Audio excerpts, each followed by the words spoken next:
कितनी देर लगी थी श्री राम को स्वीकार करने में कि महल का और अयोध्या का त्याग करना है। ये दो चीजें हैं जो राम को राम बनाती हैं, अयोध्या छोड़ना और फिर लंका छोड़ना। न अयोध्या छोड़ना आसान था, न लंका छोड़ना आसान था। जो कभी कुछ नहीं जीतते उनकी कोई कहानी कभी नहीं कही जाती।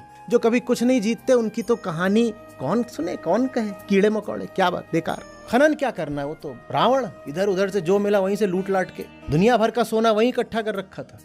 और एक बार को ख्याल करो उस धनुर्धर का जो जंगल में नंगे पांव निकला था, कुछ नहीं है उसके पास। जगत की महाशक्ति को हराना तो किसी भी ताकतवर राष्ट्र के लिए भी गौरव की बात होती है। और यहाँ एक राष्ट्र ने नहीं हराया था सुपर पावर को, यहाँ दो व्यक्तियों ने हराया था।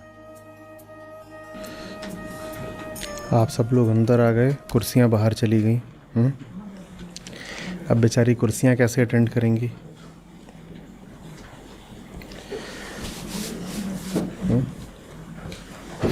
तो चेतना अंदर आती है तो जड़ता को तो बाहर जाना होगा।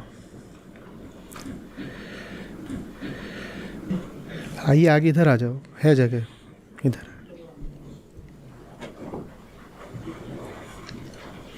और पीछे हो जाओ ना, एक जगह निकल आएगी यहाँ पर भी। इधर आ जाओ, खंबे के पीछे से क्या दिखेगा, इधर आ जाओ।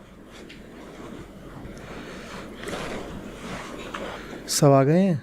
कोई है अभी तो जल्दी बुलाओ और गेट बंद करो। इधर ही आ जाए, इसी तरफ।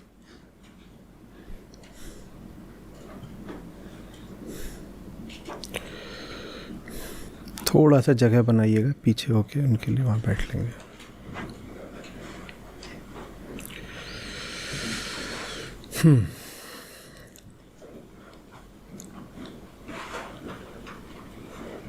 करें बात शुरू?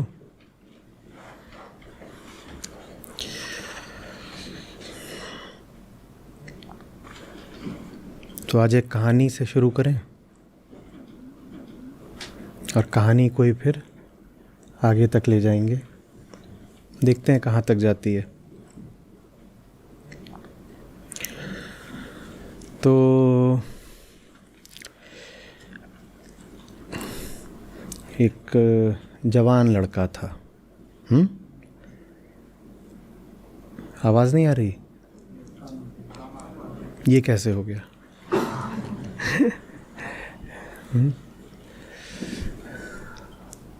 आएगी, आ जाएगी, ठीक है।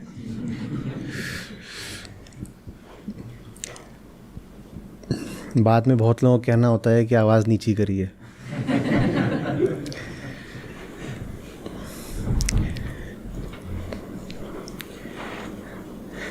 अब अंदर का अंदर, बाहर का बाहर रखो, ये आना जाना बंद करो।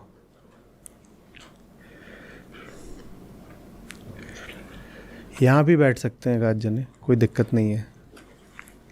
आ जाओ, बैठ जाओ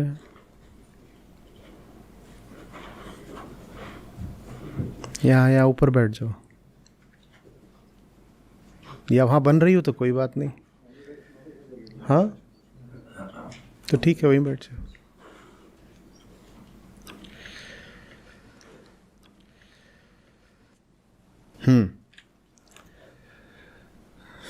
तो एक जवान लड़का था,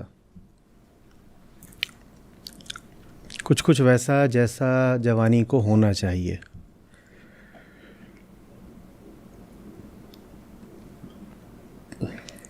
प्रतिभा से उत्प्रोत, ऊर्जा से भरा हुआ, जिंदगी में कुछ पाने को, कुछ खास कर दिखाने को बिल्कुल आतुर।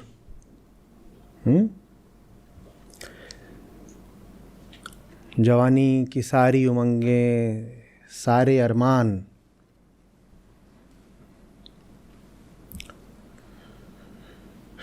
उसमें भीतर गूंजते रहते थे।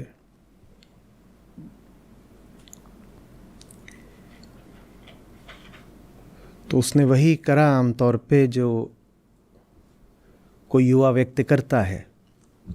और जब मैं लड़का बोलूं तो ये नहीं कि लड़का माने कोई लिंग भेद कर दिया, लड़का माने मनुष्य, तो लड़का लड़की सब। तो उसने क्या करा? मेहनत कर सकता है, प्रतिभा भी है, ऊर्जा की कोई कमी नहीं। काम कराओगे काम कर दूंगा, पढ़ाओगे पढ़ लूँगा, दौड़ाओगे दौड़ जाऊंगा।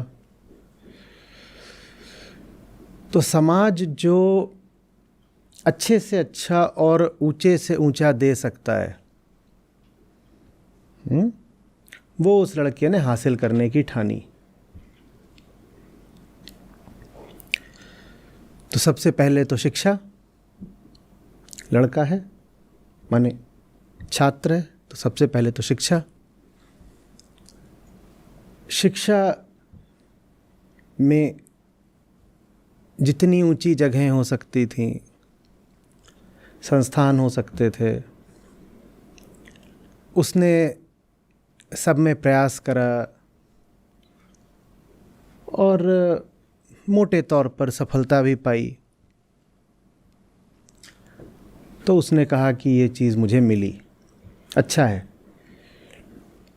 लगता है ज़िंदगी सार्थक होने जा रही है, लगता है कुछ ऐसा मिलने जा ही रहा है जो पाकर मैं कह पाऊँगा कि वाह मौज आ गई, मैं सफल हूँ, सही जी रहा हूँ, सही जा रहा हूँ। तो पढ़ाई लिखाई उसने अच्छी कर ली। पढ़ाई लिखाई करने के बाद अब वही हुआ जो समाज पढ़ाई लिखाई के एवज में दिया करता है, नौकरी। तो उसको नौकरी भी अच्छी मिल गई। तो उसने कहा ये अच्छा है, संस्थान बढ़िया थे, अंक अच्छे ले आ लिए। अब जो आय का आंकड़ा है वो भी अच्छा ही है, अंकों का खेल मैं एक के बाद एक जीतता ही चला जा रहा हूँ। तो उसने अपना नौकरी भी करनी शुरू कर दी और नौकरी करनी शुरू कर दी। उसका नाम होने लग गया कि भाई कम उम्र में ही देखो क्या बात है, कैसी प्रतिभा है, कितना आगे निकलता जा रहा है, क्या कमा रहा है। नाम होने लग गया तो दुनिया भर के लोग उसकी ओर आने लग गए। उससे कम उम्र वाले छात्र आते, उससे कुछ सलाह लेने, थोड़ा पथ प्रदर्शन कर दीजिए, बताइए हम ज़िंदगी में क्या करें। वो समय दिया करता, इतने लोग उससे बात करने को आतुर थे। लेकिन लोग आते, उससे पूछते और जो वो बताता उसको बहुत ध्यान से सुनते।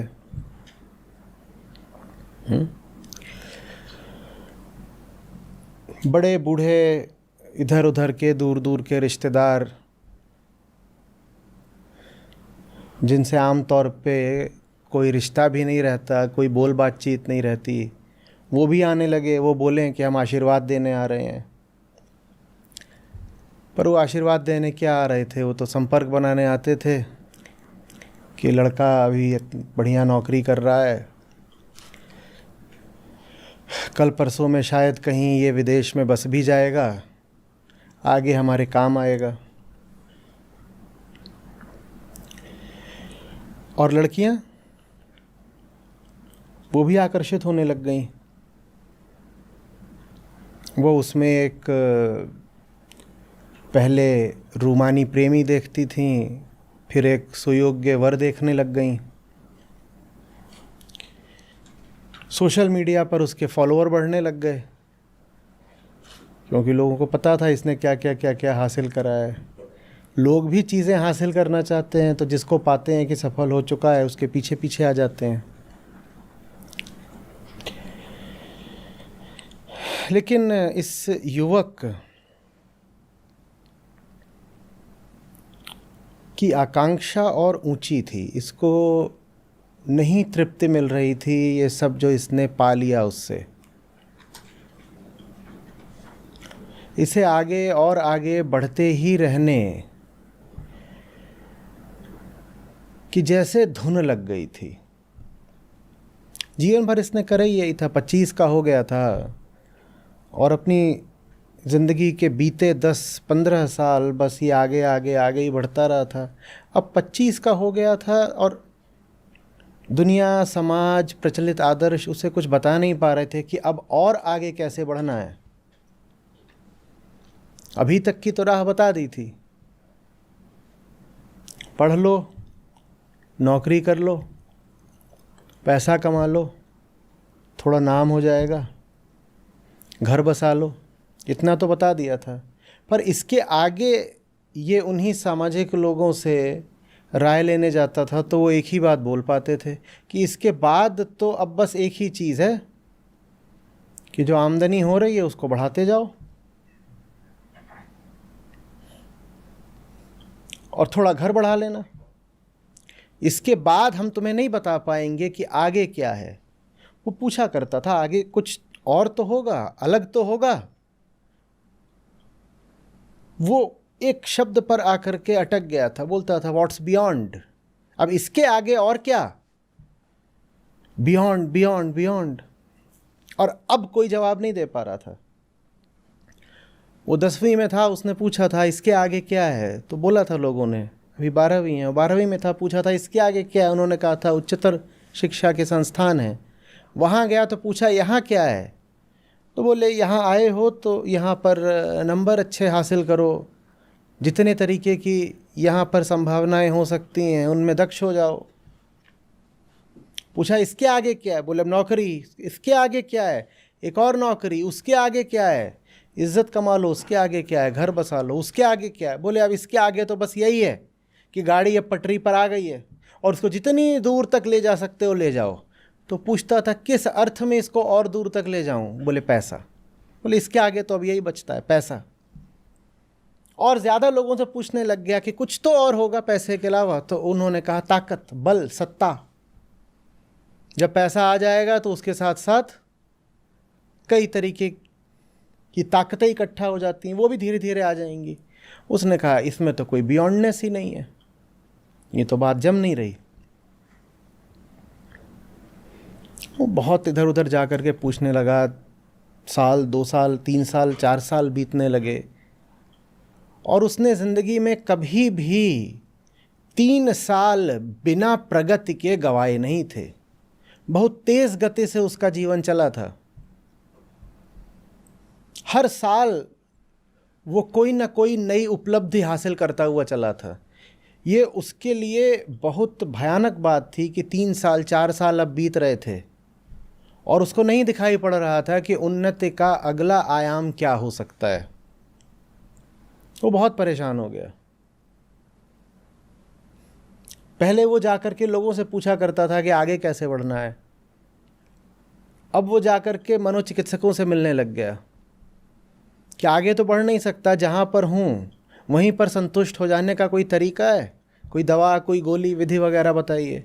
वो भी कुछ उसे बता नहीं पाए। उसके मन में आत्महत्या का विचार आने लग गया। लेकिन इतनी जल्दी उसने हार नहीं मानी और प्रयास करा। लेकिन जितना वो प्रयास करता था उतना उसे और स्पष्ट होता जाता था कि राह आगे की खत्म हो चुकी है।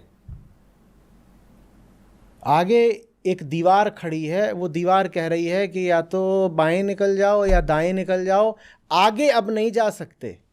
और वो कह रहा था मुझे आगे जाना है, मुझे दीवार लांघनी है, I want to go beyond. दीवार बहुत बड़ी थी। आगे क्या आ चुका है?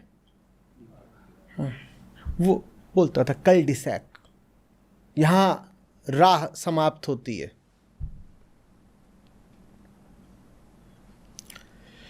तो एक दिन उसने कहा ठीक है, फिर दुनिया के हिसाब से जो कुछ पाया जा सकता है वो तो मैंने पा ही लिया है। जब सब कुछ पा ही लिया है तो यात्रा पूरी हुई ना। अगर यही मंजिलें हैं तो मंजिलें तो हासिल हो गई हैं, अब और यात्रा करके क्या होगा? तो उसने कहा ख़त्म ही करते हैं। पर लड़का मज़ेदार था, उसने कहा ख़त्म भी करना है तो साधारण तरीक़ों से क्या करें, पूरी ज़िंदगी तो हमने असाधारण जी है, हर मामले में मैं लोगों से अलग रहा हूँ, बिल्कुल अव्वल, कुछ ना कुछ मैंने विलक्षण हमेशा करके दिखाया है। तो बोला जा रहा हूँ, थोड़ा बाहर जा रहा हूँ शहर से, पहाड़ों की ओर जा रहा हूँ, पहाड़ उसे पसंद थे। बोला वहीं पे घूमेंगे फिरेंगे, घूमते फिरते ऐसे ही कुछ ज़िंदगी आगे निकलेगी, फिर मौत आ जाएगी, ये मेरा तरीका है। कायरता से वो सब नहीं करूँगा जो हर कोई करता है, क्योंकि ज़िंदगी में मैंने कभी वो नहीं करा जो हर कोई करता है, तो मरूं भी वैसे क्यों जैसे हर कोई मरता है।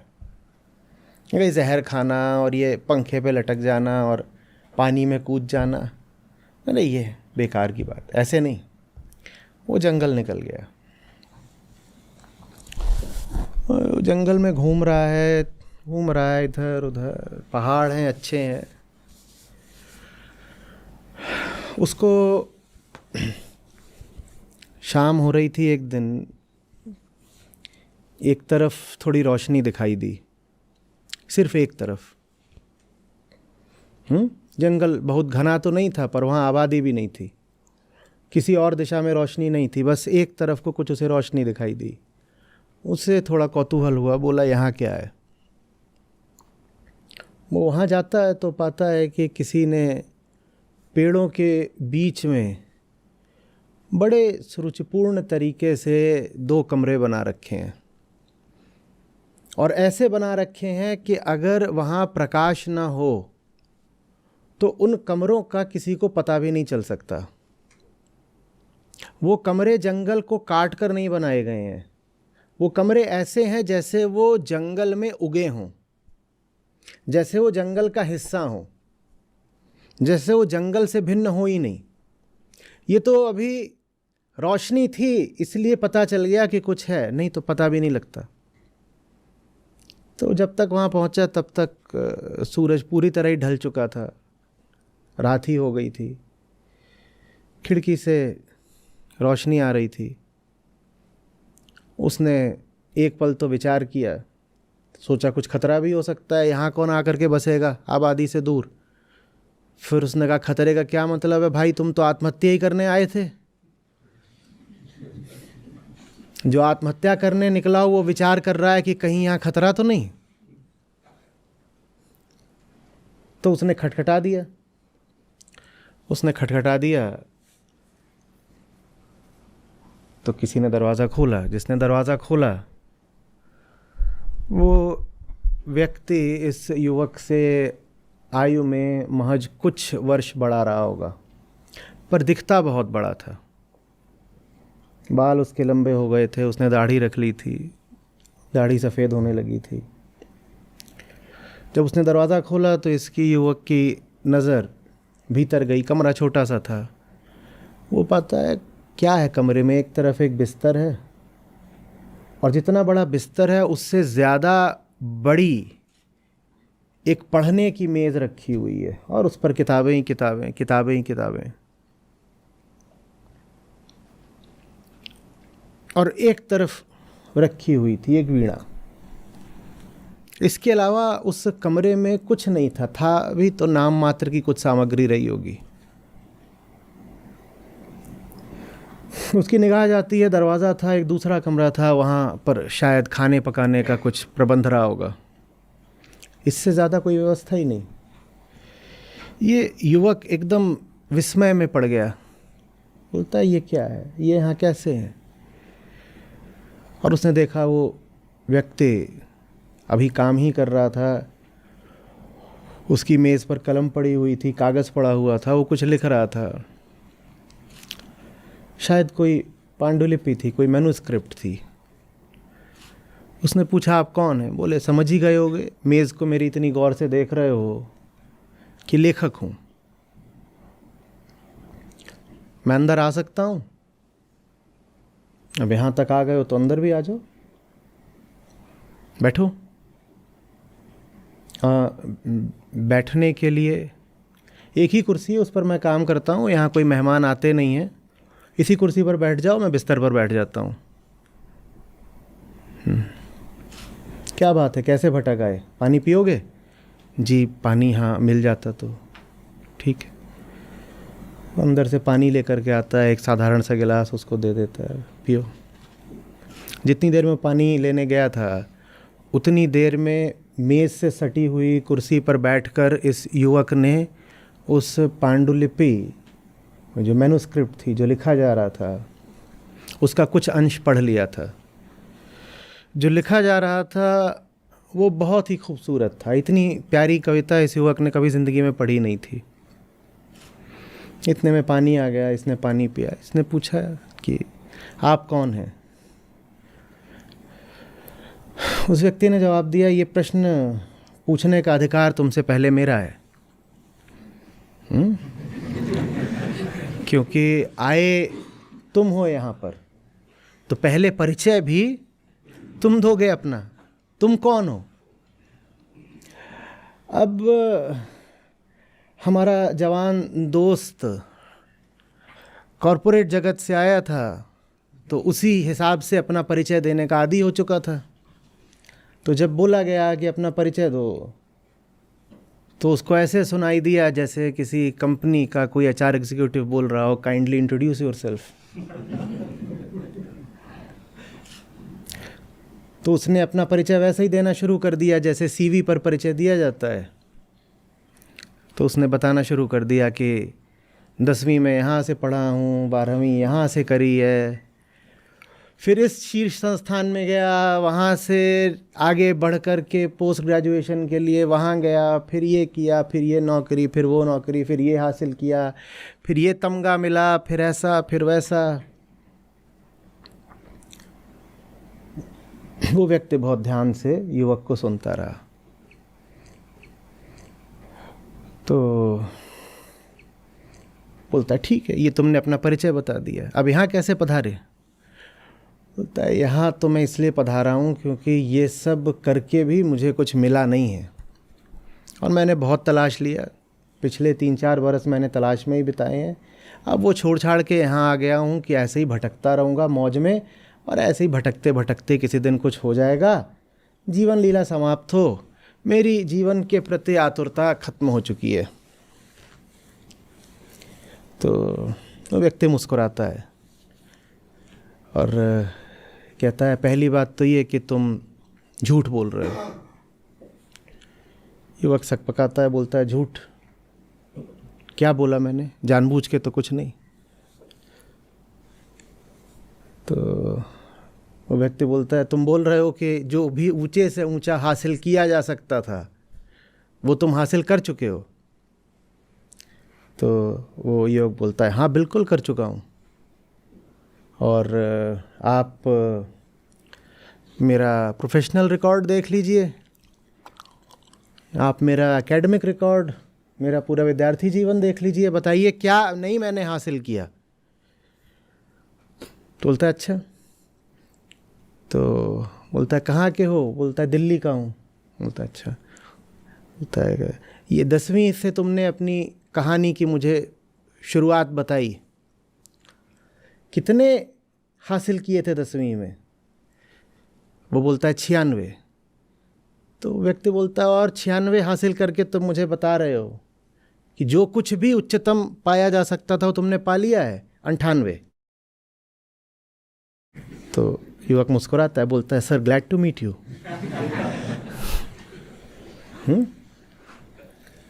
तो बोलता है, अच्छा 12वीं में कितना था?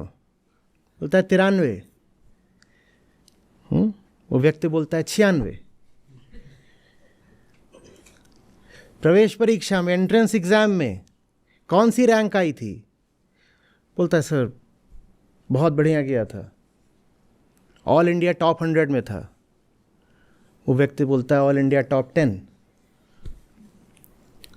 अब युवक एक तरफ तो थोड़ा शर्मिंदा होता जा रहा है और दूसरी तरफ उसको आनंद भी आता जा रहा है। आपके सामने कोई शीर्ष व्यक्तित्व बैठा हो तो फिर भले ही वो आपको थोड़ा रगड़ रहा हो, आनंद तो आ जाता है। बोलता है, और क्या पाए हो? बोलता है जॉब लगी थी। तो कहाँ लगी थी? वो अपनी कंपनी का नाम बताता है। बोलता है ये तुम्हारी कंपनी, ये तो मार्केट स्पेस में तीसरे नंबर पर आती है। उसने अपनी कंपनी का नाम बोला मैं यहाँ काम करता था। बोलता है और अब जब सारी बातें बता भी रहे हो तो ये भी बता दो पैसा कितना कमाया है। तो बताता है। तो वो व्यक्ति कहता है अच्छा, यहाँ मैं तुमसे पीछे रह गया। वो युवक बोलता है कि बस 3-4 बरस की नौकरी में मैंने 1 करोड़ जो है कमा लिया या जमा कर लिया। वो व्यक्ति बोलता है यहाँ मैं तुमसे पीछे रह गया, तुम्हारा 1 करोड़, मेरा 85 लाख था। फिर बोलता है डॉलर।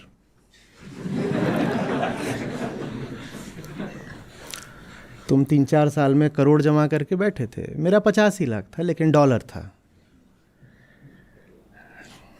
अब इसको जो आनंद आ रहा था वो आनंद अवाकता में बदल जाता है, मूक और मौन हो जाता है, कुछ संबंध ही नहीं बैठता। वो कहता है अगर आप वो हैं तो आप यहाँ क्या कर रहे हैं वो सब छोड़ छाड़ के? तो बोलता है वही जो तुम यहाँ पर कर रहे हो सब छोड़ छाड़ के। You should be the last person asking this question. तुमको क्यों ताज्जुब हो रहा है? तुम यहाँ क्या करने आए? वही मैं करने आया था, वही मैं करने आया था। तो बोले मैं जो करने आया तो आया, आप मुझे बताइए आप यहाँ आए क्या तलाशते हुए? मुझे लगता है मैंने ही बहुत पाया था, आप तो मुझसे भी बहुत आगे का पा चुके हैं। उसके बाद की, उसके बियॉन्ड कौन सी चीज़ है जो पाने के लिए आप यहाँ आए? और मुझे बताइए ये आप करा क्या करते हैं यहाँ पे? बोला मैं यहाँ कुछ नहीं करता, मैं लिखा करता हूँ, मैं लेखक हूँ। और जो तुम किताबें देख रहे हो सब रखी हुई, मेरी ही किताबें, मैं अपनी अगली किताब पर काम कर रहा हूँ। तो बोलता है कि इसका मतलब सबसे ऊंची बात लेखन है। बियॉन्डनेस लाइज इन क्रिएटिव राइटिंग। आप ये बता रहे हैं मुझे? उसको लगा कि शायद जवाब मिल गया है। तो व्यक्ति बोलता है नहीं, तुम बहुत ऊपरी चीज़ देख रहे हो, तुमने मेरी मेज़ देख ली है बस। सबसे बड़ी चीज़ मैं तुमको बताए देता हूँ कि क्या है, जिसकी तलाश तुमको आज है, मुझे भी कभी थी। उसको बोलते हैं स्वतंत्रता। स्वतंत्रता। वो लड़का बिल्कुल स्प्रिंग की तरह उछल करके कुर्सी से खड़ा हो गया। बोलता है ठीक, फ्रीडम। जब सब कुछ हासिल कर सकता हूं मैं जिंदगी में तो इसको भी हासिल करके दिखाऊंगा। वो व्यक्ति उसको बोलता है समझ गए हो इतने में ही या कुछ और बताऊं? युवक बोलता है सब समझ गया। मैं तो प्रसिद्ध रहा हूं जल्दी समझ जाने के लिए। कॉलेज में भी लेक्चर्स में जो बात मेरे सहपाठियों को 1 घंटे में समझ में आती थी वो मैं 20 मिनट में समझ लेता था। आपने कहा दुनिया में जितनी चीज़ें हो सकती हैं उन सब चीज़ों से बड़ी चीज़ होती है स्वतंत्रता, फ्रीडम। मुझे बात समझ में आ गई और मैं आपका जीवन भर आभारी रहूँगा। सब कुछ हासिल किया, अब ये भी हासिल करके दिखाऊंगा और उसके बाद आपसे जल्दी ही मिलने आऊँगा। वो व्यक्ति कहता है कुछ पूछना तो और नहीं चाहते हो? वो कहता है नहीं नहीं नहीं, पूरी समझ में आ गई बात। ये लड़का चला जाता है। अब इसके पास जीने का एक मकसद है, इसे स्वतंत्रता चाहिए। कहता है स्वतंत्रता चाहिए। अब और जो भी बड़ी से बड़ी बात हो सकती है दुनिया में पाने लायक, ये उसको हासिल करने की पूरी कोशिश में लग जाता है। ये कहता है स्वतंत्रता। कहता है स्वतंत्रता किसी न किसी चीज़ में तो होगी, और अगर सबसे ऊंची चीज़ है स्वतंत्रता, तो दुनिया की सबसे ऊंची चीज़ों में ही पाई जाती होगी। वो खूब कमाने लगता है, कहता है इस पैसे में होगी स्वतंत्रता। इतना पैसा तो कोई नहीं कमाता, इतनी ऊंची तो किसी की आमदनी नहीं होती, मेरी है, शायद इसमें होगी। वो उस ऊंची आमदनी से ऊंची ऊंची कलाकृतियां खरीदना शुरू कर देता है। वो कहता है ये है एकदम एक यूनिक स्कल्पचर या पेंटिंग, इसको मैं अपने घर लेके आऊँगा, इसको मैं अपने सामने सजाऊंगा, शायद इसमें स्वतंत्रता है। प्रतिभाशाली तो था ही, अब वो सत्ता बल इकट्ठा करने की ओर भी अपना ध्यान केंद्रित कर देता है। जा करके ऊंचे पदों के लोगों से मिलना जुलना शुरू कर देता है। स्थिति यहां तक बन जाती है कि अगर वो चाहे तो देश की संसद में प्रवेश कर जाए। टिकट उसके लिए छोटी बात हो गई है। पहले उसने जितना हासिल करा था वो सब उसे अब मजाक जैसा लगने लगता है अपनी नई उपलब्धियों के सामने। लेकिन उपलब्धियों का दीवाना तो कभी था ही नहीं। अभी भी वो उपलब्धियां इसलिए चाह रहा था कि उसे स्वतंत्रता मिल जाए।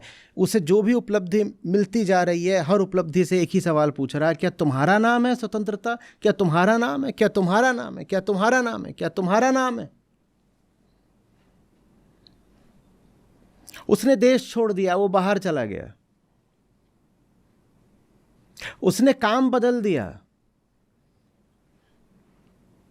टेक्नोलॉजी के जो बहुत उभरते हुए नए क्षेत्र थे उनमें उसने प्रवेश कर लिया।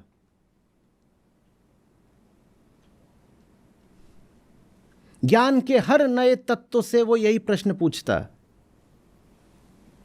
Are you freedom? क्या तुम्हारा नाम है आजादी? वो पूछता जाता और जवाब कभी भी हां में नहीं आता। उसने 3 साल और बिता दिए और जब कहीं भी उसको वो स्वतंत्रता नहीं मिली जिसके लिए वो उस दिन जंगल से बेतरतीब भाग कर आया था, तो एक दिन वो अपने आप को वापस उसी जंगल में पाता है।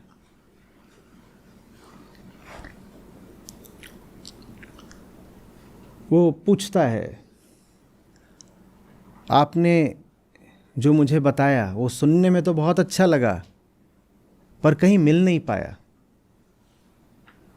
ये स्वतंत्रता क्या चीज है? ये स्वतंत्रता किस चीज में मिलती है? वो व्यक्ति मुस्कुराता है। अब तक उसकी मेज पर कुछ किताबें और बढ़ गई थी। वो व्यक्ति मुस्कुरा कर कहता है, उस रात भी मैंने तुमसे पूछा था, समझ गए हो क्या? पर तुम आत्मविश्वास के मरीज, तुमको लगा जैसे तुम्हारी सारी शिक्षा रही है अभी तक की, वैसे ही जो मैं बात तुमको बता रहा हूं वो भी है। तुमको लगा मैं कोई बाहरी बात बता रहा हूं और उसको तुम्हारा ये जो तीक्ष्ण मस्तिष्क है और कुशाग्र बुद्धि है, ये एकदम तत्काल पकड़ लेंगे। और मैंने तुम्हें चेताया भी था, क्योंकि मैं देख पा रहा था कि जो मैं बोल रहा हूँ उसका तुमने अपने अतीत और अनुभव के हिसाब से अर्थ कर लिया है, तुम समझे हो नहीं। पर तुम भाग गए, तुम दुनिया की सब चीज़ों में स्वतंत्रता खोजने लग गए। तो युवक पूछता है, कुछ गलती हुई है क्या? स्वतंत्रता से भी ऊपर कुछ होता है? बोले, मैं तुमसे झूठ क्यों बोलूँगा? अगर मैंने कहा कि सबसे ऊंची बात है स्वतंत्रता, तो सबसे ऊंची बात स्वतंत्रता है। तो बोल रहा है, फिर कहाँ पर चूक हो गई? जो आपने सबसे ऊंची चीज़ बताई वही चीज़ मैंने खोजी, उसके बाद भी मेरी ये दुर्दशा क्यों है? उस लेखक ने कहा, दुर्दशा इसलिए है क्योंकि तुम स्वतंत्रता चीज़ों में खोज रहे थे। तुम स्वतंत्रता को भी कोई चीज़ मान रहे थे। तुम्हें लगा संसार में किसी चीज का नाम स्वतंत्रता है, जबकि स्वतंत्रता का अर्थ होता है सब चीजों से और संसार से ही स्वतंत्रता। किसी वस्तु का नाम नहीं स्वतंत्रता होता, वस्तुओं से ही स्वतंत्र हुआ जाता है। बोला अरे बाप रे बाप, ये तो बड़ी बुनियादी भूल हो गई। आपने क्या बताया और मैंने क्या समझ लिया? पहले भी 3-4 साल खराब करे थे, अब फिर 3-4 चले गए। तो वस्तुओं से स्वतंत्र होना है। बोले हाँ। बोले फिर मुझे स्वतंत्रता मिल जाएगी, मैं अपने आप को स्वतंत्र कह सकता हूँ? बोले हाँ। बोले फिर मैं ये कहने का अधिकारी हो जाऊंगा कि ज़िंदगी में जो भी उच्चतम है वो मैंने पा लिया? बोलता है हाँ, हो जाओगे। ये व्यक्ति इस बार उत्साह के साथ नहीं, गंभीरता के साथ वापस जाता है। और जितनी तत्परता से और जितनी ऊर्जा से इसने आज तक सब कमाया था, उससे ज़्यादा ऊर्जा से और निर्ममता से ये अब त्यागने लग जाता है।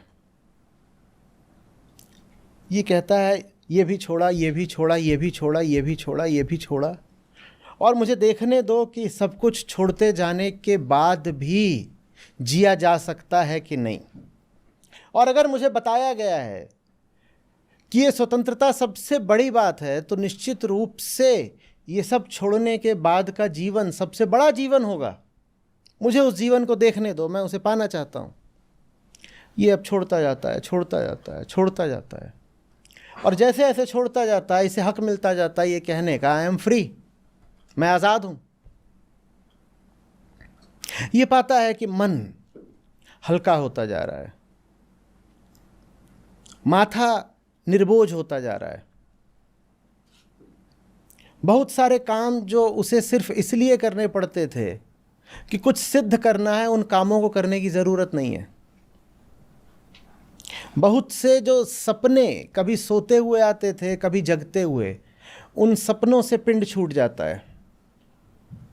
नींद ऐसे हो जाती है जैसे समाधि। ज़मीन पर चलता है लेकिन कदम हल्के हो जाते हैं। वो साफ साफ अनुभव कर पाता है कि जैसी ज़िंदगी वो जी रहा था उससे बहुत बेहतर अभी उसकी अवस्था है। लेकिन भीतर अभी भी कोई बचा रहता है ये पूछने के लिए, is there nothing beyond this?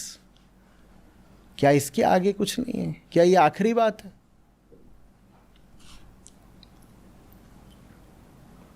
इस व्यक्ति का मन अब लगभग मौन हो चुका था। भीतर कामना की अकुलाहट लगभग शांत हो चुकी थी, लेकिन ऐसा लगता था कि कुछ नहीं पाया जब मौन के, ध्यान के, शांति के पलों में यकायक भीतर से एक दुबली सी आवाज़ में कोई बोल पड़ता था, ये सब बहुत अच्छा है, बहुत अच्छा है, बहुत अनूठा भी है, पर क्या ये आखिरी है? क्या इसके आगे कुछ नहीं? वो अपने आप को ही जवाब देता था। बोलता था क्या मैं अब स्वतंत्र नहीं हूं? और अगर मैं स्वतंत्र नहीं हूं तो बताओ अभी भी क्या बंधन है? और भीतर वाली आवाज़ कोई जवाब नहीं दे पाती थी। वो कहती थी स्वतंत्र तो हो, अभी तुम किसी की गुलामी नहीं कर रहे, ये बात पक्की है। कोई चीज़ नहीं है जो तुमको चला रही हो, कोई नहीं है जो तुम्हारे सर पे चढ़कर बैठा हो, ये बात तो पक्की है। आज़ाद तो हो। लेकिन फिर भी हमें अभी उस प्रश्न का उत्तर नहीं मिला, क्या यही अंतिम आखिरी अल्टीमेट बात है या इसके आगे अभी कुछ बचा है? वो अपने आप को कहना चाहता था, निष्कर्ष के रूप में दिलासा देना चाहता था कि अब आगे कुछ नहीं बचा है। दिलासा दे भी लेता था, पर उसको पता होता था कि बात में दम नहीं है, शायद अभी आगे कुछ और है। आगे अभी कुछ और है। 3-4 साल बिताने के बाद वो एक दिन फिर जंगल में उसी दरवाजे पर खड़ा हुआ था। लेखक दरवाज़ा खोलता है। उसके बाल, उसकी दाढ़ी अब तक कुछ और सफ़ेद हो चुके थे, लेकिन उसके चेहरे पर अब पहले से भी ज़्यादा एक अपूर्व कांति आ चुकी थी। वो उस युवक को देखता है और कहता है, स्वतंत्र तो अब तुम हो, हवा के झोंके से लग रहे हो, किसी का बोझा ढोते प्रतीत नहीं होते। युवक मुस्कुराता है। मुस्कुराहट में आनंद तो था, पर दर्द भी। वो कहता है, हाँ स्वतंत्र तो हूं, but is there nothing beyond this? क्या यही आखिरी है? लेखक पूछता है, तुम्हारा अभी मन भरा नहीं जो मिल गया है इससे? ये छोटी चीज़ है जो हालत तुम्हारी है अभी? वो बोलता है, नहीं, मैं अनुग्रहित हूँ। आपने जो मुझे दे दिया वो बहुत बड़ी बात है, और अपने बूते तो मैं 4000 साल में ये सब हासिल न कर पाता। इतनी स्वच्छंदता, इतना हल्कापन, इतनी आज़ादी कहाँ किसी को नसीब होती है। लेकिन फिर भी भीतर पता नहीं कौन सी चिड़िया बैठी है। शांति और विश्वास के पलों को खंडित कर देती है वो।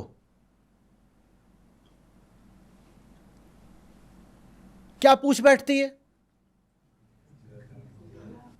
Is this the ultimate? यही है? तो वो लेखक कहता है कि अभी कौन हो तुम? बोलता है, पूरा विश्वास है मुझे कि अब स्वतंत्र हूं। लेखक कहता है, मैं तुम्हारी बात से सहमत हूं, तुम अब स्वतंत्र हो। बोलता है, हाँ मैं स्वतंत्र हूं। बोलता है, यहीं तो फंसे हुए हो। स्वतंत्र हो पर हो, स्वतंत्र हो पर हो।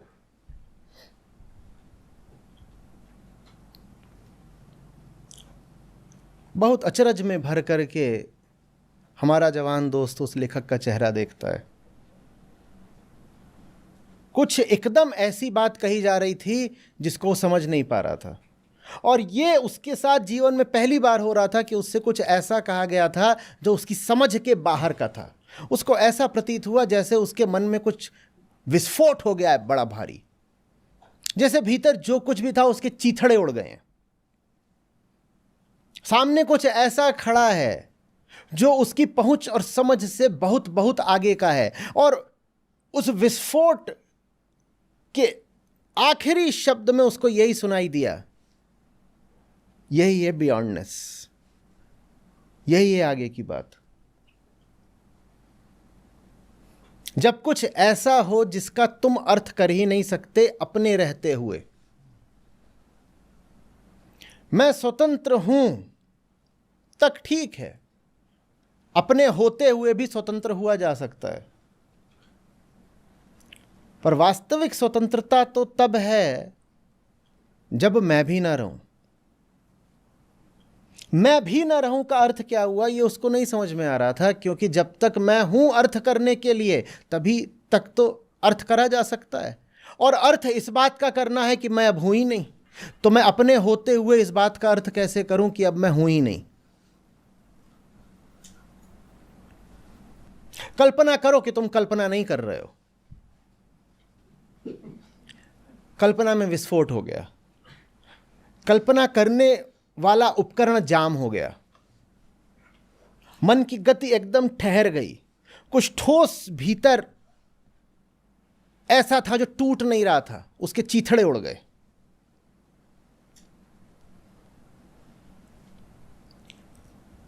उसने लेखक की आंखों में आंखें डालकर देखा। वो पूछता है जैसे कोई मरता हुआ आदमी अपनी आखिरी सांस में पूछे, आप कौन हो? आप कौन हो? लेखक बोलता है कहाँ हूं? कहाँ हूं? पूछता है आप कौन हो? बोलता है कहाँ हूं? और कहने वाले कहते हैं कि उस क्षण में उस जवान व्यक्ति की और उस लेखक की शक्लें बिल्कुल एक सी हो गईं। अंतर कर पाना मुश्किल हो गया कि दोनों में से कौन कौन है।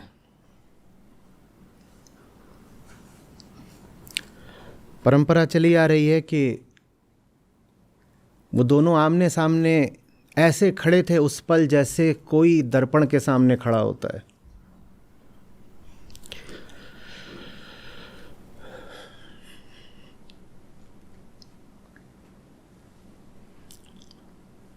जिन्होंने ये कहानी आगे बढ़ाई है वो इस कहानी को पीढ़ी दर पीढ़ी आगे बढ़ाते आ रहे हैं, पर सवाल उनका शेष है।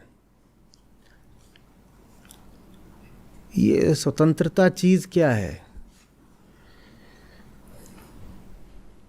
ये दोनों अंत में बिल्कुल एक से कैसे हो गए थे?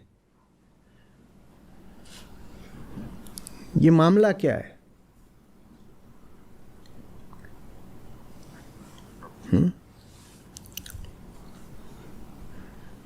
तो कहानी चली आ रही है, कहानी का अर्थ किसी को पता नहीं।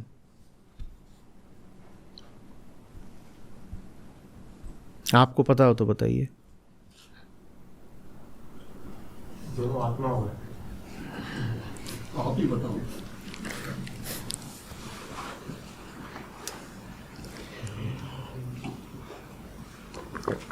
इतनी बार तो बताया है, पर आपको आत्मविश्वास पूरा रहता है कि समझ में आ गया, तो फिर अगली बार बताना पड़ता है। एक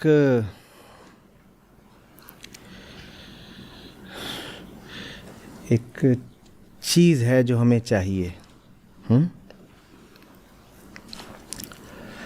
प्रतिभाशाली हो तो भी चाहिए, गुणी हो तो भी चाहिए, बुद्धिमान हो तो भी चाहिए, और ये सब कुछ ना हो तो भी चाहिए। और इसमें किसी को कोई शक नहीं है कि वो चीज़ तो हमको चाहिए।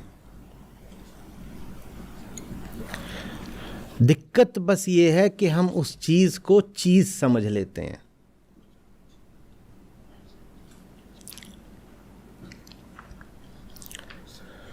वो जो चीज़ हमें चाहिए उसका नाम है स्वतंत्रता, मुक्ति, आज़ादी, फ्रीडम। और हमारी आदत रही है चाही गई सब चीज़ों को संसार में ही खोजने की, और फिर सफलतापूर्वक कई बार पाने की भी। तो ये भी जो हमें चीज़ चाहिए, इसको हम खोजने निकल पड़ते हैं संसार में ही।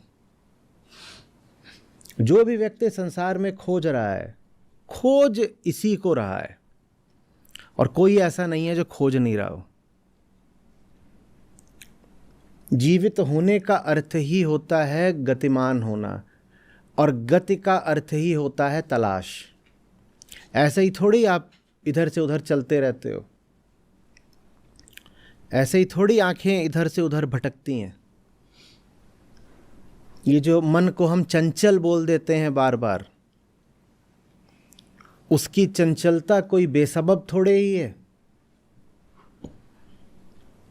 उसके पीछे एक अर्थ है, एक बात है। हमें कुछ चाहिए। हो सकता है आप निरुद्देश्य टहलने भी निकले हों, पर उस टहलने में भी आपको कुछ चाहिए। आपको पता नहीं होगा क्या चाहिए, पर चाहिए। समझ में आ रही बात? बस जो चाहिए उसको हम अपने अतीत और अनुभव और इंद्रियों के माध्यम से परिभाषित कर लेते हैं, फिर पाना चाहते हैं।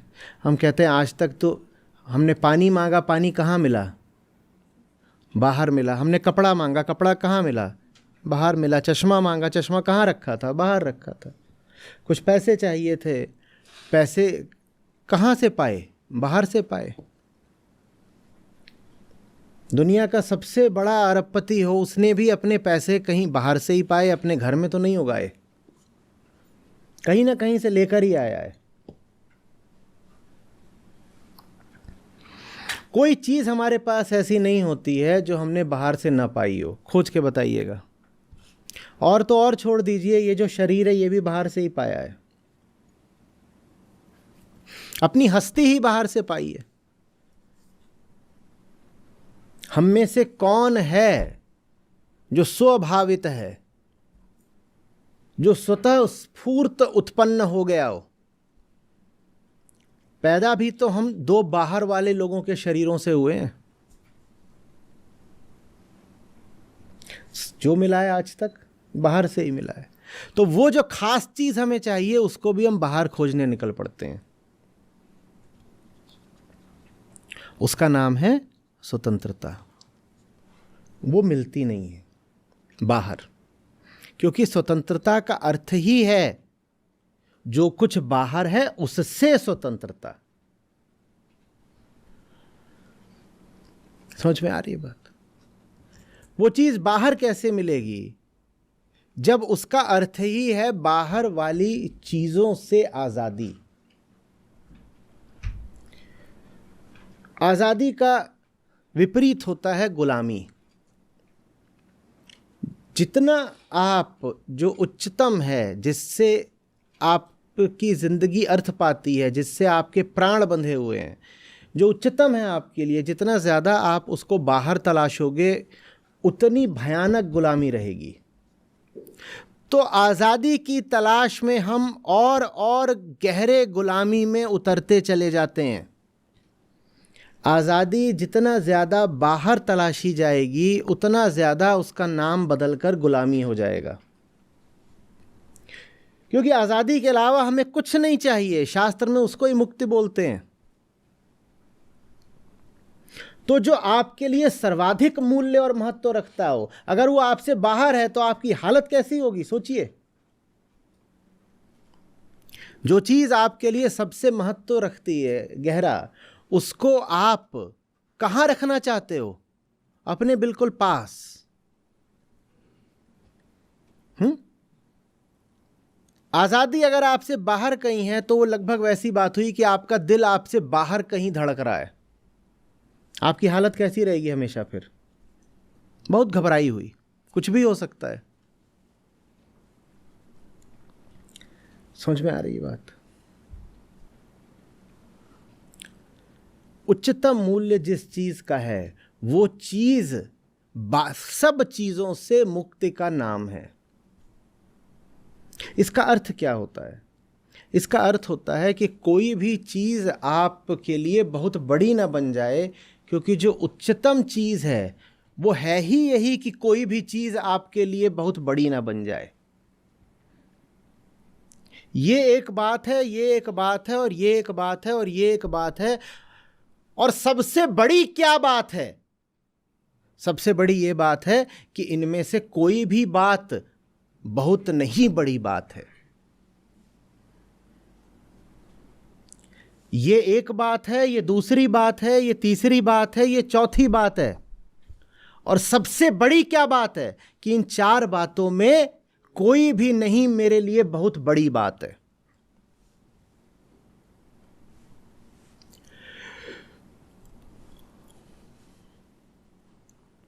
और ये बात मैं सिर्फ चार अदनी बातों के लिए नहीं बोल रहा हूं, चार छोटी बातों के लिए नहीं बोल रहा हूं।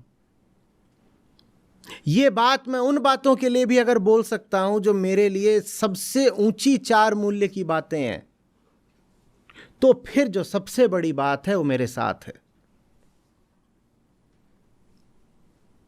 ये सोने का है, बहुत मेहनत से हासिल करा है, सिर्फ इसलिए नहीं कि सोने का है तो इसकी कीमत बहुत ज्यादा है। ये कप है भाई, कप, ये जीता गया है।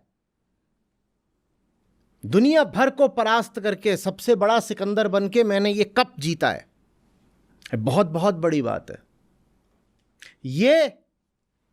ये मेरे वक्ता होने का प्रतीक है।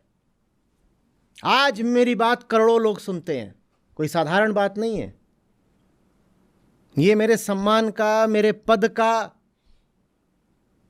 मेरे रुतबे का प्रतीक है। वाह, इससे बड़ा क्या हो सकता है। ये मेरे कृतित्व का प्रतीक है। 10 नेशनल बेस्ट सेलर, 11वीं आ रही है, प्रतिदिन इतनी किताबें, और जो छपी हैं तो छपी हैं, बाकी सॉफ्ट कॉपीज, ई बुक्स, ये वो पढ़ी जा रही हैं। ये कोई छोटी बात है। कलम, कहने वाले कहते हैं कि बंदूक पे और तलवार पे कलम भारी पड़ती है।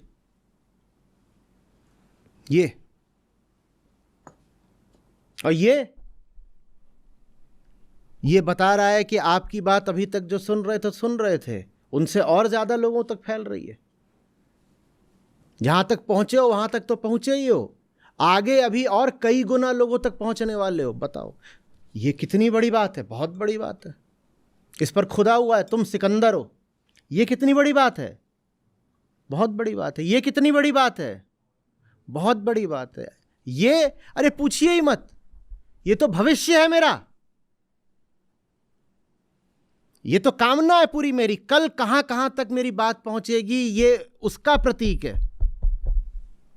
ये तो वो सब कुछ है जो मैंने हासिल कर लिया।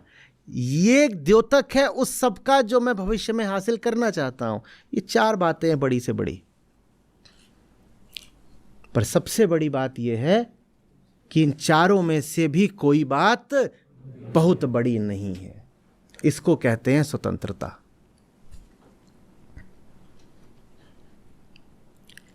पहली गलती हमारा जवान दोस्त ये कर रहा था कि उसको पता भी नहीं था कि वो जो कुछ भी अपनी जिंदगी में कर रहा है वो स्वतंत्रता के लिए कर रहा है। वो उस शब्द से ही अनभिज्ञ था। तो जाता है लेखक से मिलने, लेखक उसकी पहली भूल को सुधार देता है। वो कहता है, देखो बाकी सब तो जो तुम पा रहे हो तो पा रहे हो, अच्छा है तुमने ये सब पाया है, लेकिन इन सब से बड़ी एक और बात है, स्वतंत्रता। तो वो पहली भूल से उठ के दूसरी भूल में आ जाता है। वो क्या सोच लेता है, स्वतंत्रता भी कोई चीज है। तो वो सोचता है ये रही चीज। जैसे बड़े बड़े नेताओं के शॉल नहीं डाली जाती है, तो इसको आप शॉल मान लीजिए। वो कहता है अब सत्ता बल हासिल करूंगा, वो सबसे बड़ी बात है, वही है स्वतंत्रता। समझ में आ रही? और फिर वो आगे क्या गलती करता है, अब उस पर आते हैं। अभी तक जो कहा पहले उसको अच्छे से समझ लें। आखिरी भूल अगर हमने समझ ली तो फिर आखिरी शब्द भी कह दिया, बात ही समाप्त हो जाएगी। बात समाप्त हो गई तो फिर ये जो बातचीत है इसका मज़ा रुक जाएगा। तो बात तो 2 मिनट में भी समाप्त करी जा सकती है। यहाँ तो हमारे सामने 2 पाँत में पूरी बात हो गई है, पर हमें तो बात को खींचने का रस लेना है। आप भी इसलिए थोड़ी आए हैं कि 2 मिनट में सारी बात। तो मेरा भी काम है कि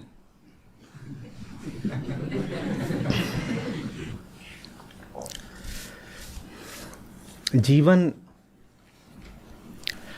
अनुभवों की एक लंबी श्रृंखला होता है ना। सब अनुभव सुख के लिए ही किए जाते हैं। कोई व्यक्ति नहीं कहता मैं फलाने अनुभव में जा रहा हूं ताकि मुझे दुख मिले। ठीक, अच्छे से समझिए। एक सुख वो होता है जो अनुभव में उतरने से मिलता है। दुख मिल जाता है, पर वो जब मिलता है तो हमारे बिना मांगे मिलता है। वो तो हमारे अज्ञान से और संयोग से मिल ही जाता है। तो एक सुख वो होता है जो अनुभव में उतरने से मिलता है, और उससे बड़ा सुख होता है कि अनुभव में सुख मिले कि दुख मिले, हमारे लिए बड़ी बात नहीं हो गई।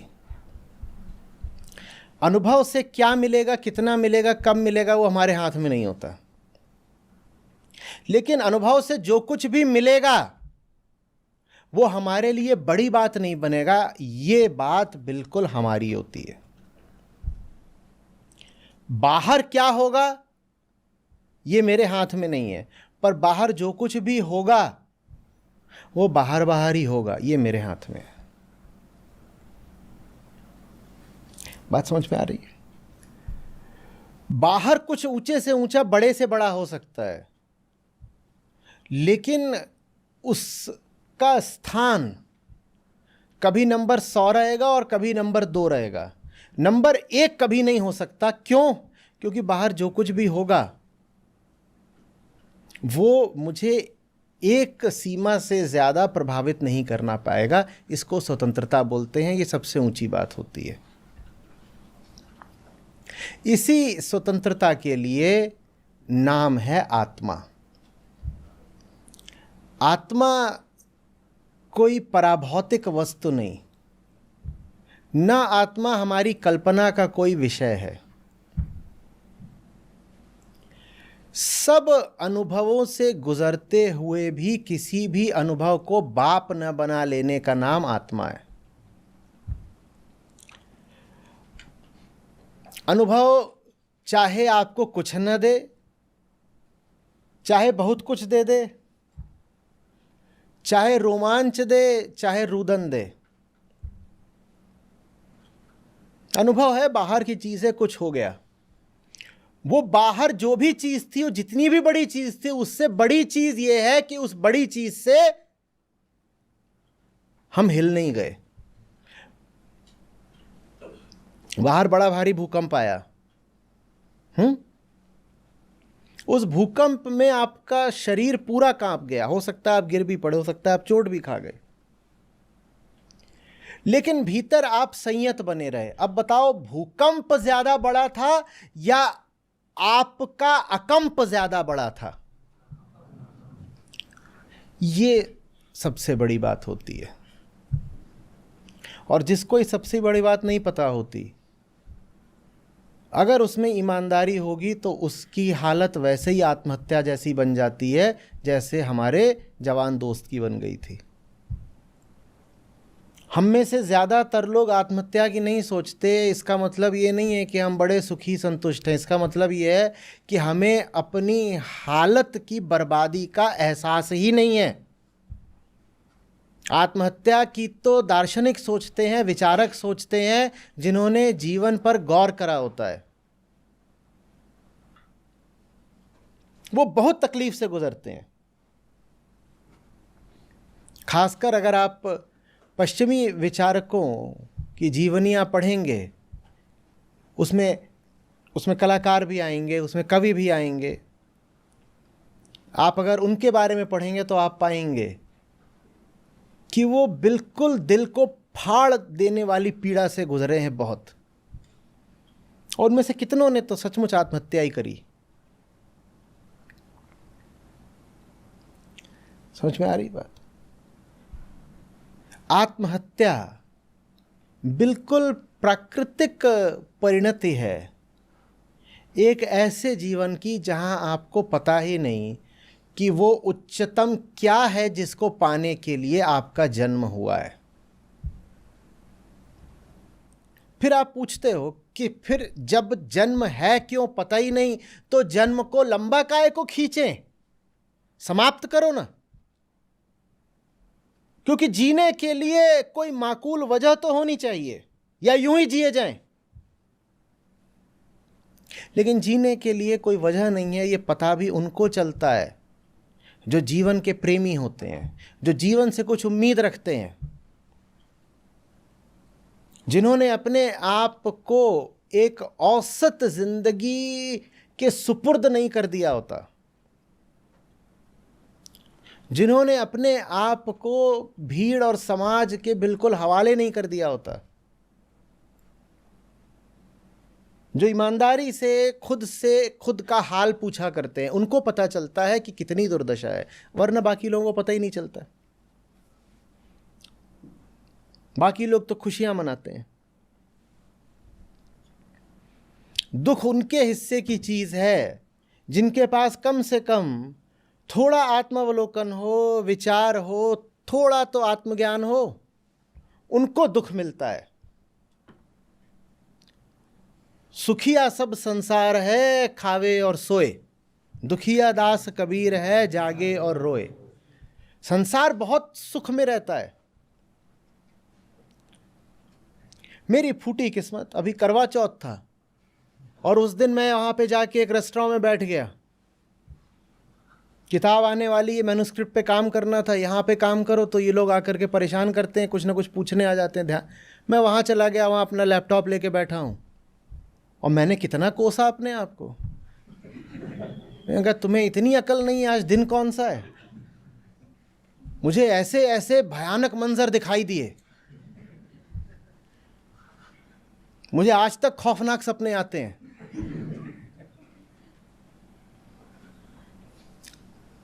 और वो जो भयानक दृश्य थे वो चीत्कार के नहीं थे, वो किसी के रोने के नहीं थे, वो खून खच्चर के नहीं थे, वो लाशों के गिरने के नहीं थे। वो सब भयानक दृश्य लोगों की खुशियों के थे। इतनी विकृत, इतनी कुरूप, इतनी वल्गर, इतनी ऑब्सीन खुशियां। और जब मैं वल्गर और ऑब्सीन बोल रहा हूं तो उससे मेरा आशय ये नहीं है कि वहाँ अंग प्रदर्शन हो रहा था या पब्लिक डिस्प्ले ऑफ अफेक्शन था या चूमा चाटी। ना ना ना ना ना, वो तो बहुत साधारण दर्जे की अश्लीलता होती है, उसमें कुछ ऐसा रखा भी नहीं है।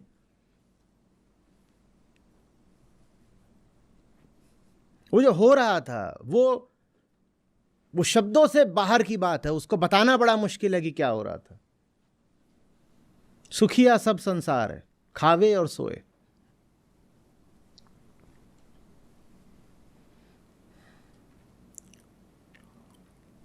समझ में आ रही बात है?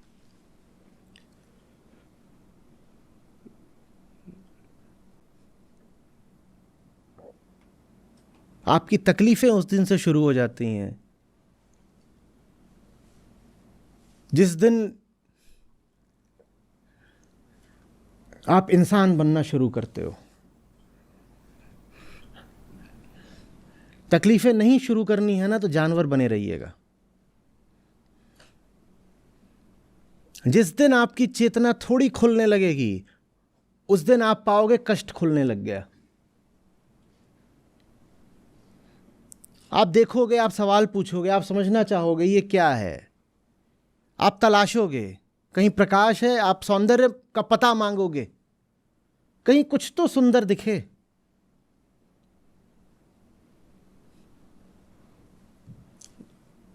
फिर दर्द होता है, कष्ट होता है।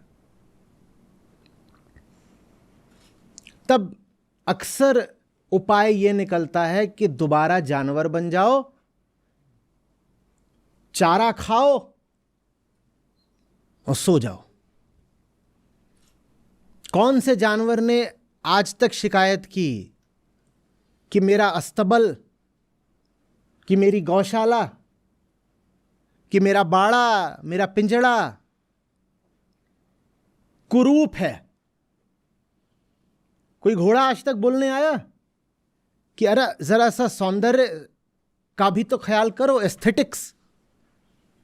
ये मैं यहां बंधा हुआ हूं, ये सब बड़ा सौंदर्यहीन है, कुछ रस होना चाहिए। तो जानवर बन जाओ, बिना रस के काम चलेगा। कुरूप हो जाओ, वही कुरूपता जो उस दिन मैं वहां देख के आ रहा था। और कुरूपता माने ये नहीं कि शक्ल भौंडी है, कुरूपता माने ये कि चेतना एकदम छोटी है। सोच में आ रही बात ये? जितना ज्यादा आप बाहर की चीजों को ही बड़ा मानते जाते हो उतना आप कुरूप होते जाते हो। पशु बाहर ही बाहर देखता है तो उसकी जिंदगी आगे बढ़ती है। हिरण बाहर बाहर देख रहा है, उसको दिख जाएगा भेड़िया आ रहा है, वो भाग लेगा। और मनुष्य जितना बाहर बाहर देखता है उतना उसकी चेतना घटती है।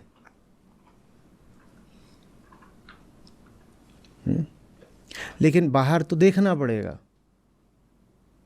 क्योंकि इंद्रियां बाहर को ही देखती हैं। बाहर देखना ही पड़ेगा, क्योंकि जो आप हासिल करने के लिए पैदा हुए हो अभी वो हासिल कर नहीं लिया, और हासिल करने के साधन सारे बाहर ही बाहर हैं। और हासिल करने की प्रक्रिया कोई एक रोज की नहीं है, वो तो जन्म पर्यंत एक यात्रा है।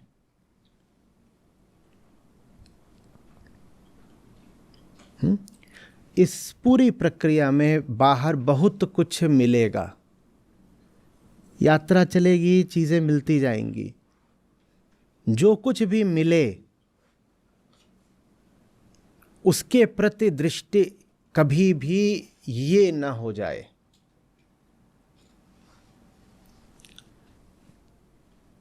कुछ बहुत अच्छा मिला, इसका मतलब है उससे कुछ और अच्छा बिल्कुल मिलने ही वाला है।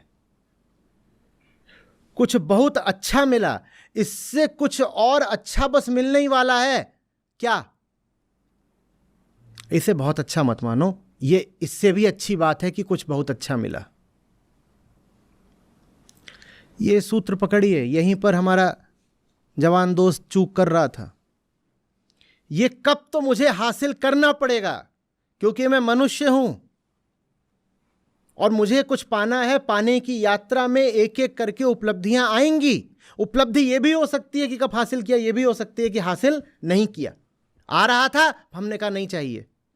पर चाहे हासिल किया हो चाहे हासिल न किया हो, चाहे सुख आया हो चाहे दुख आया हो, जो कुछ भी आपकी तरफ आया है उससे जरा सा ऊंचा और कुछ और आ सकता है। वो क्या है कि जो कुछ भी आपकी ओर आया है, बोलिए, जब एक कप जीते तो वो एक कप जीतने का मौका नहीं है, वो कितने कप जीतने का मौका है? 2 कप जीतने का मौका है। जब एक कप जीता जाए तो वो 2 कप जीतने का मौका है। पहला कप ये कहता है कि बाहर कुछ बहुत ऊंचा हासिल किया, ये पहला कप है। पहला कप कहता है बाहर कुछ बहुत ऊंचा हासिल किया, और दूसरा कप है कि जो कुछ भी हासिल किया वो हमारे लिए बड़ी बात नहीं हो गई। दिक्कत तब होती है, ज्यादातर लोग तो औसत जिंदगियां जीते हैं, उनके पास कप कभी आता नहीं। उससे जब आगे बढ़ते हो तो हमारे भाई जैसे हो जाते हो, जीतना शुरू कर देते हो। लेकिन वो भाई भी कहां पर चूकता है? वो सोचता है इसको जीत लिया तो इसी को जीत लिया। नहीं, जब इसको जीतो तो इसके साथ इसका एक जुड़वा कप भी जीतो जो इससे 1 इंच थोड़ा ऊंचा हो। ये जितना भी बड़ा है उससे बस जरा सी बड़ी एक चीज और होती है, क्या? ये कोटी खरीदी, कितनी खूबसूरत है, बहुत खूबसूरत है, वाह बहुत बढ़िया। ये है खूबसूरत, नहीं इनकार कर रहे। अध्यात्म जो संसार में उपलब्धि से इनकार करता है वो बिल्कुल भगोड़ेपन का विज्ञान बन जाता है। हम नहीं इनकार कर रहे कि ये कप नहीं जीतना चाहिए, कप बिल्कुल जीतना चाहिए, क्यों नहीं जीतेंगे।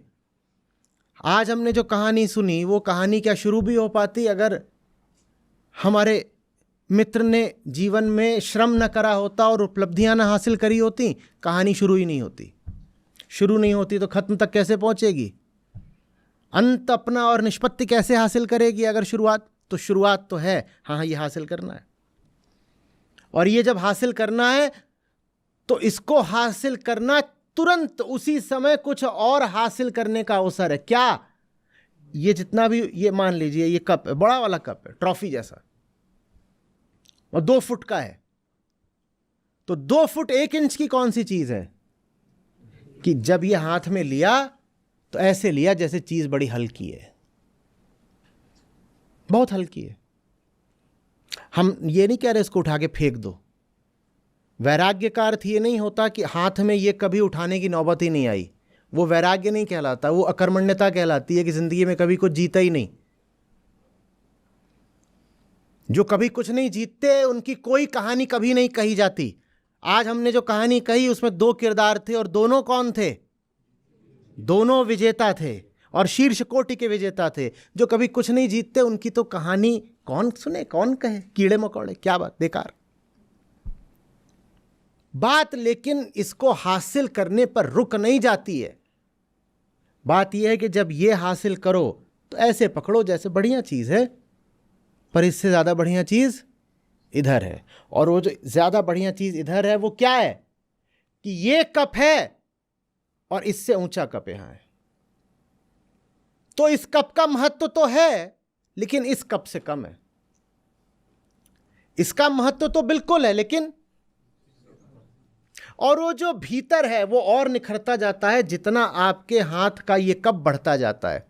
क्योंकि अगर पहले आप कह रहे थे ये 2 फुट का है, ये 2 फुट 1 इंच का है, अब अगर 6 फुट वाला कप जीत लिया तो भीतर वाला कितने का हो जाएगा?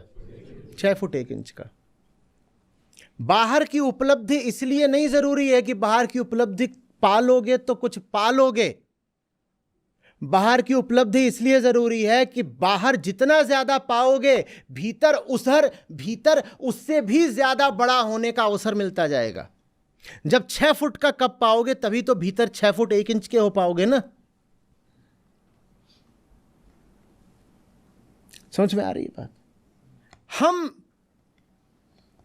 हम ये कप जीतते इसीलिए हैं कि फिर कह सकें कि तेरी औकात क्या है। जो कुछ जीता जाता है सब जीतेंगे, ये नहीं कि उसको पा लिया तो बड़ी बात हो गई, भोगना है अब उसको। सब जीत करके उसको कहेंगे ले तुझे भी पा लिया, तेरी औकात क्या है? तुझे भी पा लिया, क्या तेरी औकात बता। और ये बात आप किसी बहुत छोटी सी चीज को बोलो तेरी औकात क्या है, तो वो चीज कहेगी मालिक सही बोला, हमारे तो सही में नहीं कोई औकात है। अब झाड़ू का तिनका एक उठा लाए, उसको बोल रहे तेरी औकात क्या है, वो चिचियाने लगेगा, बोलेगा सही तो बोल रहे हो, मेरी क्या औकात है। तेरी औकात क्या है ये बोलने में शान तब है जब बड़ी मेहनत से खून पसीना एक करके जीतेगा इस कप को बोलो तेरी औकात क्या है। और तुझमें दम बहुत है, इसका प्रमाण क्या है? मेरा खून। तू अगर सस्ती चीज होता तो मेरा ना इतना पसीना बहता ना खून। तुझे हासिल करने में जान ही चली गई मेरी लगभग। तो है तो तू बहुत दमदार चीज है तू। लेकिन तू जितना दमदार होता जाएगा, अगर तू n है तो भीतर n+1 चलता जाएगा। तू अगर 10 फीट का होगा तो तेरे 10 फीट के होते ही वो भीतर वाली चीज 10 फीट 1 इंच की हो जाएगी। इसको वैराग्य भी बोलते हैं। वैराग्य का अर्थ ये नहीं है कि ये कभी जीता ही नहीं। वैराग्य का अर्थ ये है कि खूब जीता, लेकिन जितना बड़ा ये होता गया, इससे ज्यादा बड़ा भीतर कुछ और होता गया, जिसके सामने ये हमेशा छोटा रहा। समझ में आ रही है बात ये? भीतर हमारी गरिमा है, बाहर हमारी गुलामी है। बाहर आप बड़ी चीज भी अगर पा रहे हो और उस बड़ी चीज के आगे आप छोटे हो गए, तो बड़ी चीज काहे को लेके आए थे अपनी दुर्दशा कराने को? बड़ी भारी गाड़ी ले आए और अब गाड़ी में चलने से भी कतराते हो कहीं खरोच ना लग जाए। तो गाड़ी तुम्हारी नौकर है, ये तुम गाड़ी के नौकर हो। मालिक चलते हैं गाड़ी में मुश्किल से दिन के आधा घंटा, लेकिन रोज सुबह शाम पाए जाते हैं गाड़ी की। बड़ी महंगी गाड़ी है भाई, बड़ा ममत्व तो है, अपने हाथ से उसकी धुलाई करते हैं। कुछ बहुत ऊंचा अगर जीवन में ले आए, और जो ऊंचा तुम ले आए वो तुमसे भी ऊंचा हो गया, तो तुम अपने घर तो अपना मालिक ले आए ना, कि नहीं ले आए? बहुत खुश हो रही थी मोहिनी, बहुत खुश हो रही थी। क्यों? अरे बड़ी भारी नौकरी वाला लड़का मिल गया है, हरफन मौला है, कंप्लीट पैकेज है, हर दिशा से भरा पूरा बिल्कुल। तुझे वो मिल गया है या अब तू उसके यहां जा रही है छोटी होकर के? तुझे बड़ी चीज मिल गई है या तू छोटी हो गई? अब बोलिए, ये हमारा हाल रहता है। हम जब भी कुछ बड़ा अपने जीवन में लेकर के आते हैं उपलब्धि के तौर पे, उसके सामने हम हमेशा छोटे हो जाते हैं। जिंदगी उसकी है जो जिंदगी में बड़े से बड़ा लेकर के आए और फिर कहे तुझसे बड़ा मेरे पास पहले से है, तुझसे बड़ा पहले से। बड़े से बड़े भोग को अपने सामने ला करके रख दे। ऐसा नहीं कि हम में पौरुष की कमी है, ऐसा नहीं कि हम इस दुनिया में खेलना नहीं जानते। हम खेलना जानते हैं, हम जीतना जानते हैं। जो जीतने में चीज़ें बहुत मुश्किल है वो अपने सामने जीत करके रख देंगे और फिर क्या बोलेंगे, अरे माल पसंद नहीं आया, माल पसंद नहीं आया। जैसे कोई बिगड़ैल राजकुमारी बड़ा भारी और कठिन स्वयंवर रचाए, बोले ये कर दोगे, वो कर दोगे, ये कर दोगे, वो कर दोगे तो ही मुझे जीत पाओगे। तो हम जाएंगे उस स्वयंवर में, जो जो उसने शर्तें रखी थी सारी शर्तें पूरी करके दिखाएंगे, और फिर जब वो वरमाला लेके आएगी तो कहेंगे माल पसंद नहीं आया। मैं तेरी शर्तें पूरी करके तुझे घर लाऊं तो मालिक तो तू हो गई। बात तो तब होती जब तू बेशर्त हमारे साथ आती।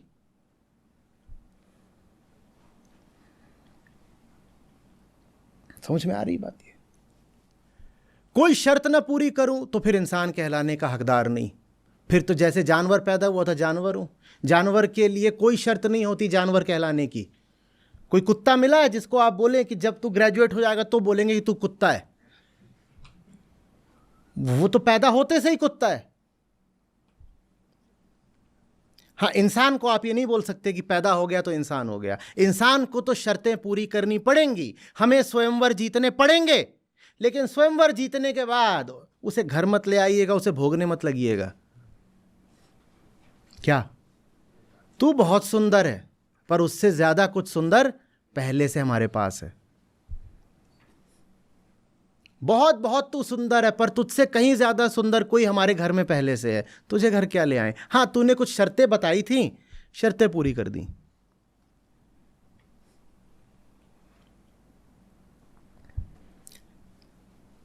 समझ में आ रही बात?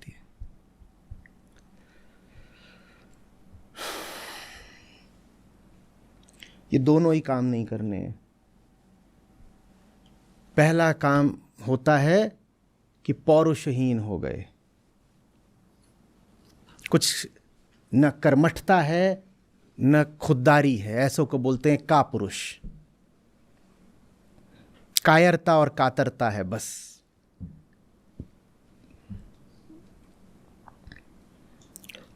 पैदा हुए हैं तो मन में, बुद्धि में, संकल्प में और बाजुओं में दम होना चाहिए।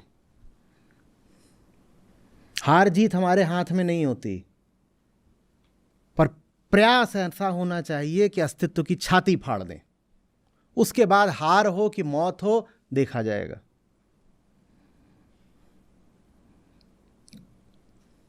समझ में आ रही? ये पहली बात। और दूसरी बात, इतनी कोशिश अगर करोगे तो संसार में निश्चित रूप से विजेता कहलाओगे। और संसार बहुत सारी अपनी उपाधियां लेकर के और संपदाएं सामने खड़ा हो जाएगा। जब संसार सामने खड़ा हो जाए तो क्या कहना है? नहीं चाहिए। जिस क्षण आपने संसार की संपदाएं ठुकरा दी, पाने का हकदार होने के बावजूद ठुकरा दी, उस क्षण भीतर की संपदा के दरवाजे खुल जाते हैं। वरना भीतर की संपदा नहीं खुलेगी।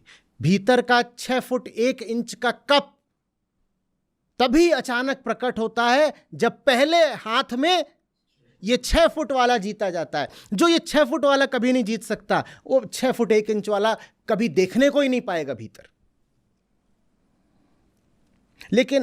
लेकिन जो ये जीते वो बस जीते, भोगे नहीं। हम भोगने के लिए नहीं है, हम भोगने के लिए नहीं है। इसको मैंने जीता है इसकी खातिर नहीं। बोलो, ये 6 फुट की चीज जीती है 6 फुट की चीज की खातिर नहीं। ये 6 फुट 1 इंच को जगाने का आह्वान करने के लिए। इसको ना जीता होता तो ये कैसे जगता? और ये जग गया तो अब इसकी औकात क्या? ये जग गया तो अब इसकी औकात क्या? ये साधन है। प्रकृति साधन मात्र है, प्रकृति साध्य नहीं है। प्रकृति इसलिए नहीं है कि उसे भोगो, वो इसलिए है ताकि उससे रास्ता बना करके उसके पार निकल जाओ। जो यहां अटक गया उसकी हालत उनसे बहुत बेहतर नहीं होती जिन्होंने कभी इसको जीता ही नहीं। एक अभागे वो जो जीवन के रणक्षेत्र में कभी उतरे ही नहीं, और दूसरे अभागे वो जो उतरे, कुछ जीता, और जो जीता खुद ही उसके गुलाम बन गए। ये कौन सी जीत है? ये कौन सी जीत है?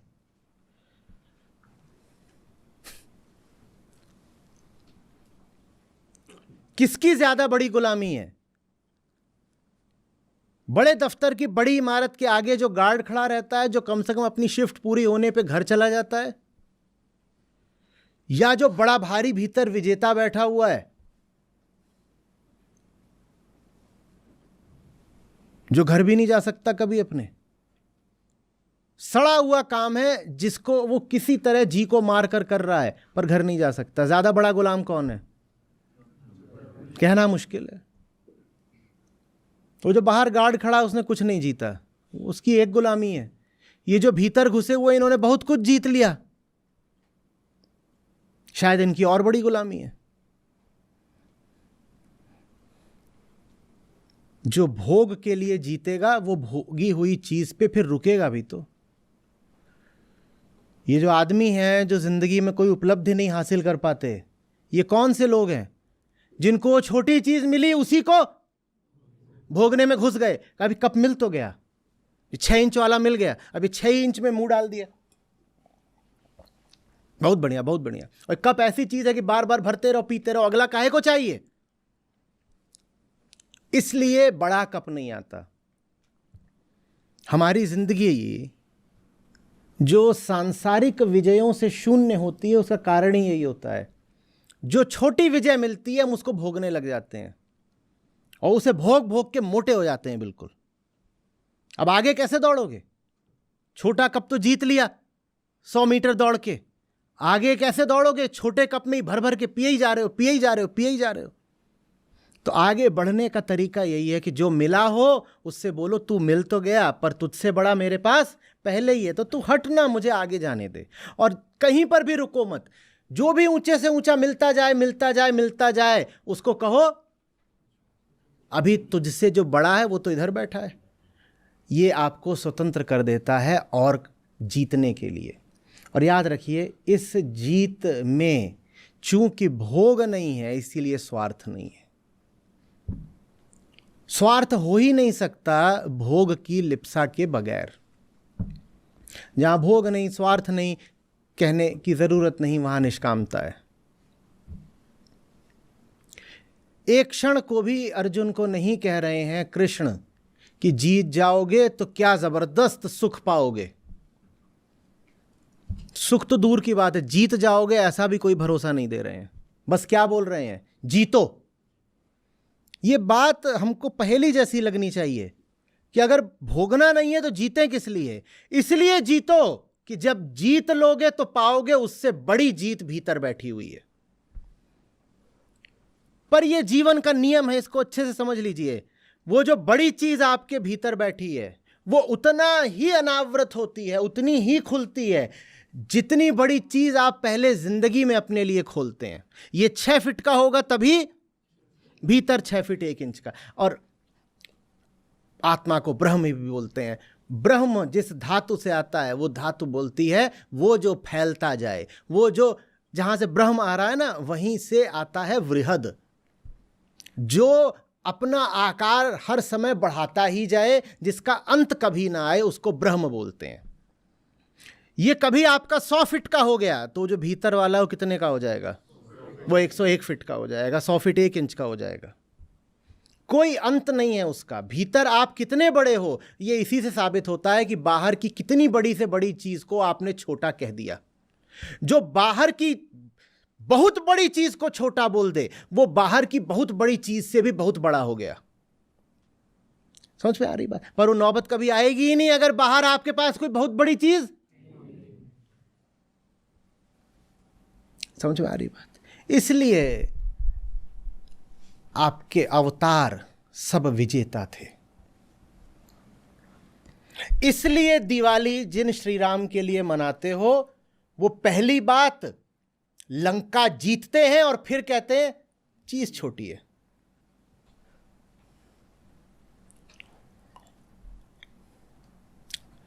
तो सोना इतना सा मिल जाए तो जान ले लें किसी की, और वहां तो सोने के स्काई स्क्रैपर्स थे, सोने की गगनचुंबी इमारतें, जाने कहां से उतना खनन करा होगा। खनन क्या करना है, वो तो रावण इधर उधर से जो मिला वहीं से लूट लाट के दुनिया भर का सोना वहीं इकट्ठा कर रखा था। ऐसा ना देखा गया ना सुना गया कि पूरा पूरा शहर ही सोने का हो। अतिशयोक्ति भी हो इसमें मान लो तो भी बड़ी बात है।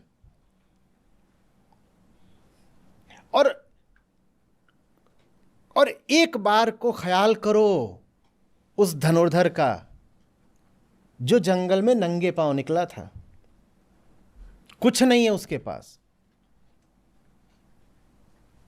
जगत की महाशक्ति को हराना तो किसी भी ताकतवर राष्ट्र के लिए भी गौरव की बात होती है। और यहां एक राष्ट्र ने नहीं हराया था सुपर पावर को, यहां दो व्यक्तियों ने हराया था। दो व्यक्तियों ने जो सबसे सर्वशक्तिशाली राष्ट्र था उसको घुटनों पे ला दिया था, दो व्यक्तियों ने। और ऐसा होता है कई बार, एक व्यक्ति निकलता है और वो व्यक्ति साम्राज्य खड़ा कर देता है। दो नाम है, इनको आप पढ़िएगा और ऐप पर डालिएगा। पहला चंद्रगुप्त मौर्य और दूसरा हरिहर और बुक्का। चंद्रगुप्त मौर्य और चाणक्य, और दूसरा हरिहर और बुक्का। ये वो लोग थे जिनके पास कुछ नहीं था। ये लोग थे जिन्होंने कहा हम हैं, हमारे पास कुछ नहीं है, ना रुपया ना पैसा ना शस्त्र ना शस्त्रागार, लेकिन हम राज्य अपने बूते पर खड़ा कर देंगे। उन्होंने कर दिया खड़ा। लेकिन इन्होंने भी जो करा वो भी छोटी बात थी उसके सामने जो राम ने करा, क्योंकि इन्होंने तो बस राज्य खड़ा करा था। उन्होंने तो उस समय की जो सबसे बड़ी महाशक्ति थी उसको बिल्कुल नेस्तनाबूद कर दिया था। कितनी बड़ी बात, और इतनी बड़ी बात हासिल करने के बाद क्या बोलते हैं, अजी रखो अपनी चीज, नहीं चाहिए। लेकिन हां, चौड़ नहीं बर्दाश्त है। हमने इसलिए नहीं तुमको हराया, इसलिए नहीं वध करना पड़ा कि हमें कुछ लालच था तुम्हारी चीज का। देखो तुम गलत काम कर रहे थे इसलिए तुमसे युद्ध करना पड़ा, वरना हमारी कोई नहीं इच्छा कि तुम्हारी वस्तु का भोग करेंगे। एक स्वर्ण आभूषण तक राम और सीता लंका से लेकर नहीं आए।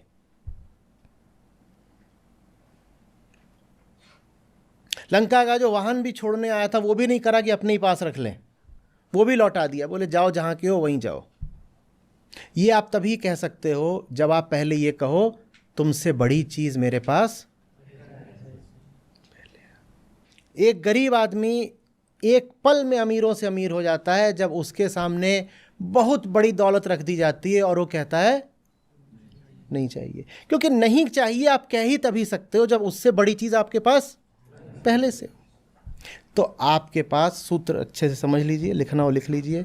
आपके पास क्या है ये इससे साबित होता है, ये सिर्फ इससे साबित होता है कि आप किसको ठुकरा सकते हो।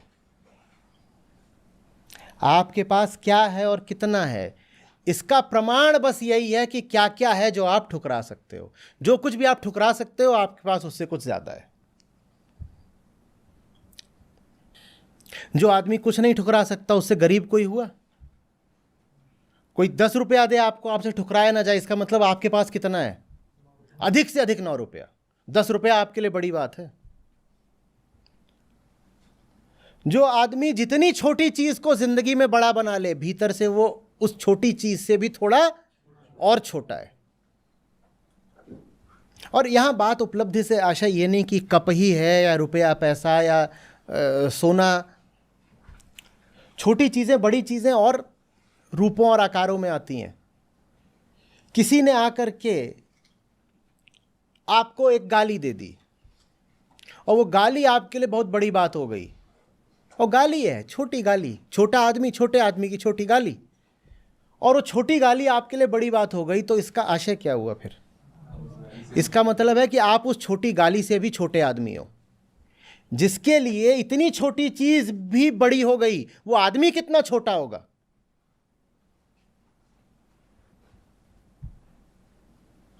समझ में आ रही है बात? ये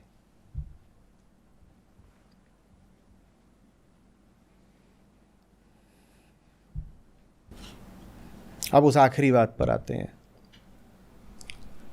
कैसे हुआ था कि ये दोनों आमने सामने उस पल में एक जैसे हो गए थे?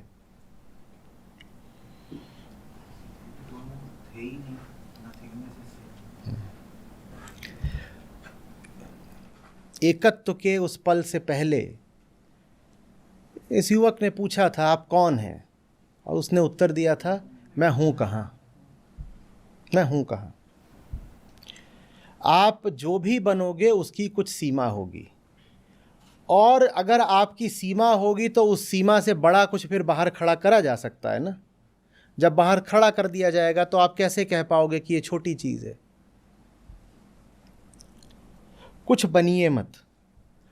आप अपने लिए जो भी नाम पहचान वगैरह बनाएंगे, उसी का फ़ायदा उठाकर संसार आपके सामने एकदम विशाल हो जाएगा।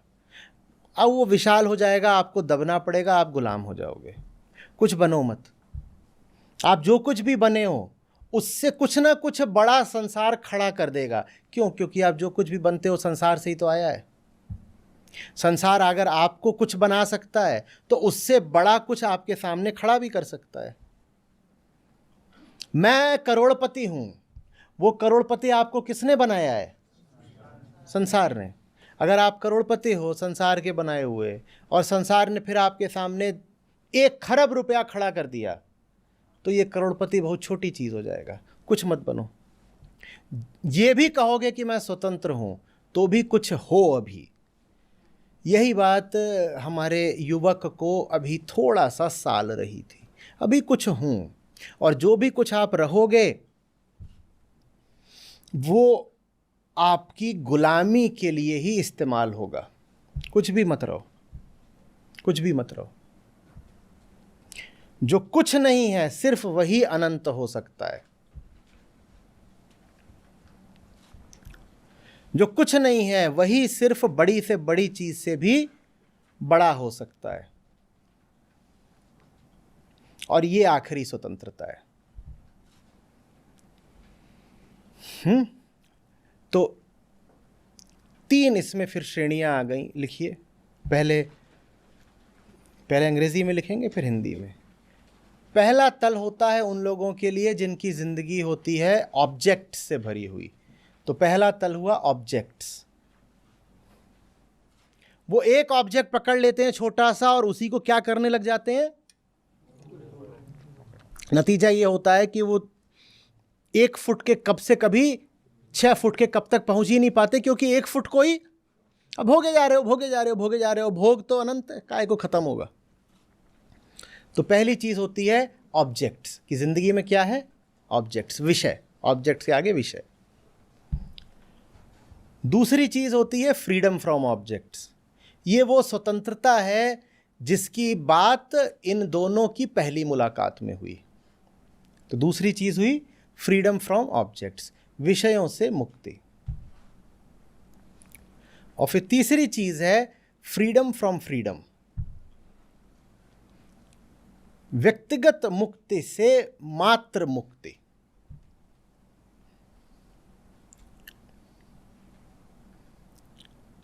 जो आखिरी पहचान है कि मैं मुक्त हूं, ये आखिरी पहचान भी ना बचे। वो तीसरी चीज बहुत आगे की है। हम दूसरी साध लें, इतना पर्याप्त है। अब आप बताएंगे कि संत शिरोमणि हमसे क्या कह रहे हैं आज। नाभि कमल बिच है कस्तूरी, जैसे मिरग फिरे बनकारे। क्या अर्थ हुआ इसका? अगर कहानी समझ में आई होगी तो ही अर्थ बता पाएंगे।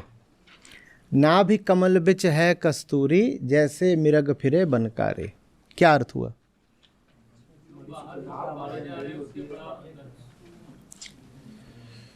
ऐसा थोड़ी है कि बाहर कुछ नहीं है।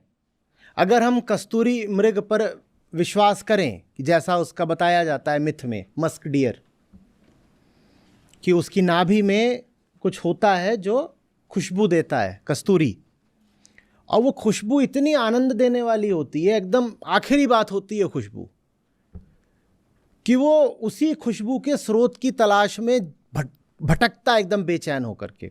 तो कोई गलत थोड़ी भटक रहा है, खुशबू बाहर से तो आ ही रही है। खुशबू ठीक है उसके भीतर है, पर भीतर से बाहर जाती है, हवा में जाती है, और हवा से फिर उसकी नाक में आती है। आपके पेट में जो कुछ है, आपकी नाक को उसकी गंध आती है क्या? बड़ी तकलीफ हो जाएगी आने लग जाए तो।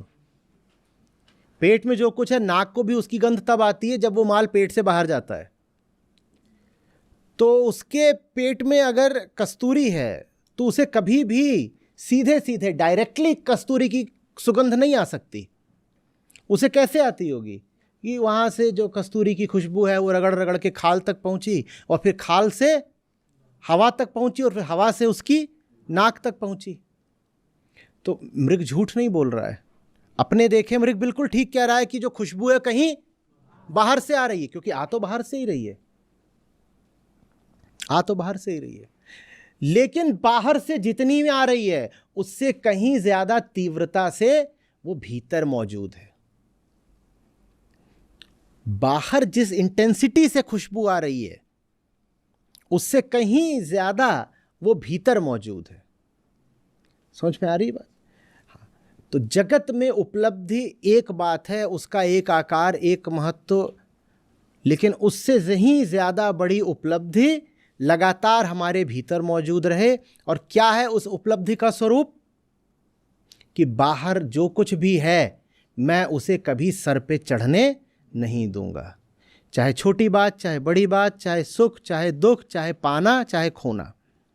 और मैंने उसको कितना अपने सर पर नहीं चढ़ने दिया वो पता तभी चलेगा, उसका अनावरण तभी होगा जब पहले मैं बाहर कुछ पाऊं तो सही। भिखारी बोले कि मैं तो बड़ा त्यागी हूं, तो बात अटपटी है ना।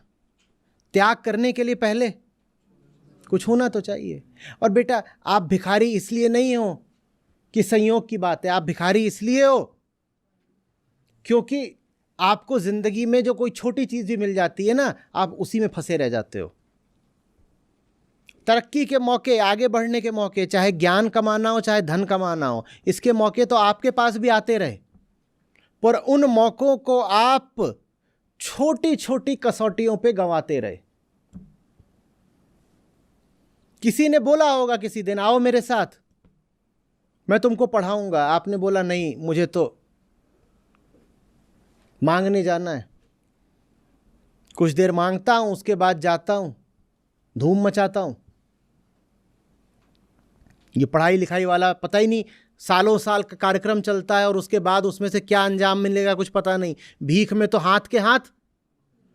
आप कह रहे हो कि पहले 10 साल की पढ़ाई होती है फिर नौकरी लगती है, उस 10 साल में तो मैं अपना पूरा कटोरा इतनी बार भर लूंगा।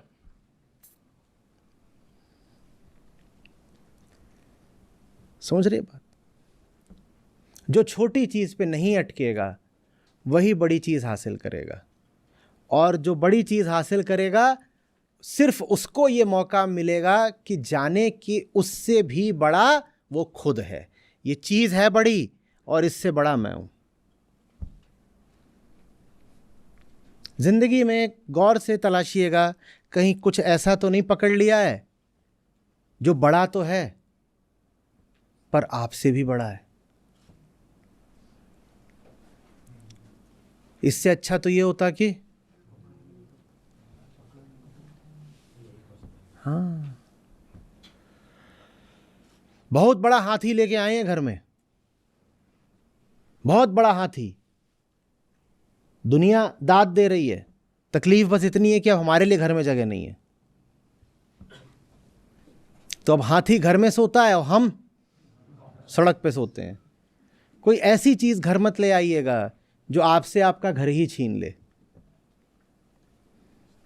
आपकी कोई उपलब्धि इतनी बड़ी नहीं होनी चाहिए हाथी नुमा कि वो आपको ही घर से निष्कासित कर दे। घर माने ये घर, ये घर में जो कुछ भी लाइए उससे बड़े आप होने चाहिए। मेरा है, मैं उससे बड़ा हूं, होगा बहुत बड़ा। कोई पहचान इतनी बड़ी नहीं हो जानी चाहिए कि छिने तो आपको लगा जान निकल गई। अरे पहचान है, जान नहीं है। सब पहचाने समाज ने दी हैं, संसार किसी न किसी दिन उनको छीनेगा। जब छीनेगा तो आपका क्या हाल होगा फिर? हर चीज़ को कहिए हाँ है तो ठीक है तो भी ठीक है, अच्छी बात है। और नहीं रहेगा तो भी ऐसा नहीं कि हम बिखर जाएंगे। जो बिखरने लग जाते हैं उनकी बाह मरोड़ी जाती है। उनको यही धमकी दी जाती है कि तुमसे फलानी चीज छीन लेंगे, चलो और हमारी अब गुलामी करो। बात समझ रहे हो? नाभि कमल बिच है कस्तूरी, मृग फिरे जैसे बनकारे। इसमें कोई मिस्टिकल अर्थ मत निकालने लगिएगा। इसका अर्थ बस इतना है कि ये जो पूरा जगत है, ये कितना भी बड़ा हो, इसको अपने से बड़ा नहीं होने देना है। यही आत्मा है। दुनिया बड़ी है, बहुत बड़ी है, और दुनिया में जो बड़े से बड़ा है हम उसके करीब जाएंगे, हासिल करेंगे, उसे आजमाएंगे, लेकिन उसे कभी भी बाप नहीं बनाएंगे। बाप इत्थे इत्थे। चीज हमेशा चीज ही रहेगी।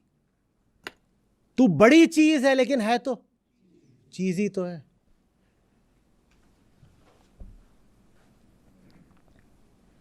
बहुत बड़ी चीज होंगे आप, आत्मा नहीं बन गए। आत्मा तो नहीं बन गए ना, वो हमारी है और वो हर चीज से बड़ी है। दुनिया की किसी चीज की खातिर इसको छोटा नहीं होने देना। इसको छोटा कैसे किया जाता है? ये नहीं छोटी की जाती। उसको बड़ा बहुत कर देते हो तो ये छोटी हो जाती है। वो जितनी भी रहे उससे 1 इंच ये बड़ी रहनी है। और रवैया हमेशा ये रहे कि ठीक है, बहुत बढ़िया है, पर जब त्यागना पड़ेगा त्याग देंगे। तो दिवाली का दिन है। कितनी देर लगी थी श्री राम को स्वीकार करने में कि महल का और अयोध्या का त्याग करना है। और बहुत नाटकीय क्षण था। बस होने ही वाला था उनका राज तिलक। सिंहासनारूढ़ होने वाले थे। सोचो कैसा होता है, हमें कोई छोटी चीज मिलने वाली हो, धड़कनें तेज हो जाती हैं, हाय राम हाय राम। और जिन राम का नाम लेके हाय राम करते हैं उन्हें कोई फर्क ही नहीं पड़ रहा था, उनकी ताजपोशी है।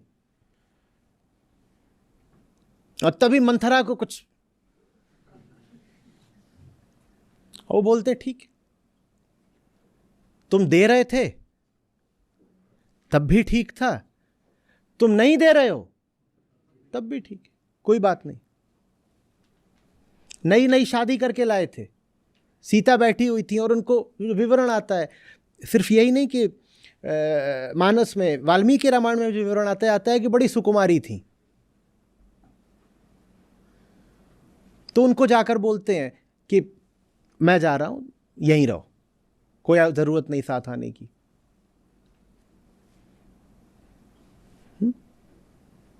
ठीक है, बहुत अच्छी बात है, ले आए मिथिला कुमारी को, और बड़ी गुणवंती भी है, सुंदरी भी है, बहुत अच्छी बात है।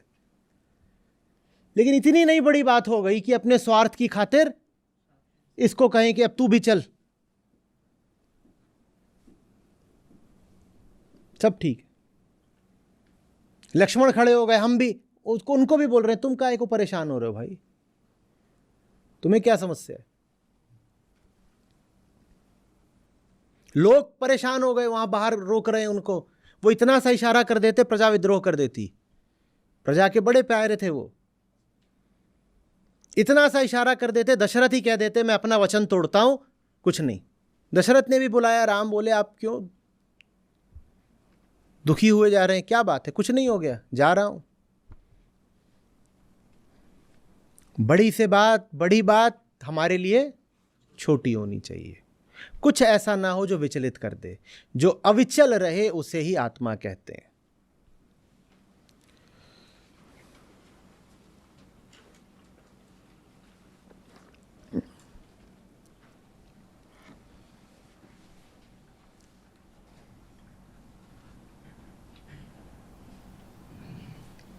बिन सतगुरु इतना दुख पाया, वैद मिला नहीं इस तन कारे।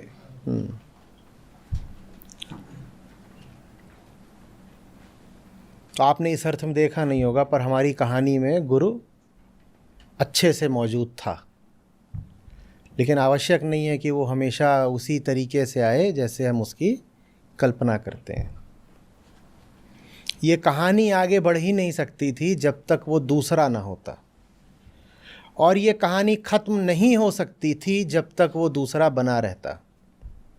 इस कहानी के आगे बढ़ने के लिए उस दूसरे का आना ज़रूरी था, और इस कहानी की निष्पत्ति के लिए उस दूसरे का ख़त्म होना ज़रूरी था। गुरु के साथ यही संबंध होता है।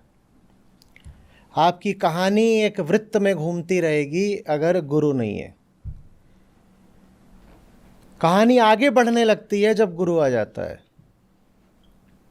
पर आपको सिर्फ यही थोड़ी चाहिए कि चीज़ आगे बढ़ती रहे। आपको कहीं तो आकर विश्राम लेना है, कहीं पर आकर तो आगे बढ़ने से भी मुक्त होना है। वो मुक्ति तभी मिलती है जब गुरु नहीं बचता। न बचने से क्या आशय होता है? अब कुछ पता न लगे कि कौन कौन है, तब समझ लो कोई नहीं बचा। न गुरु बचा, न शिष्य बचा।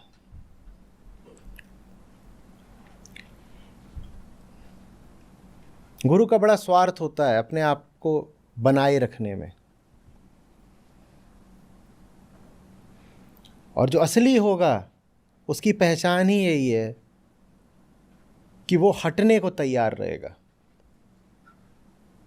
क्योंकि हटेगा नहीं ना तो वो खुद ही राह का रोड़ा बन जाएगा।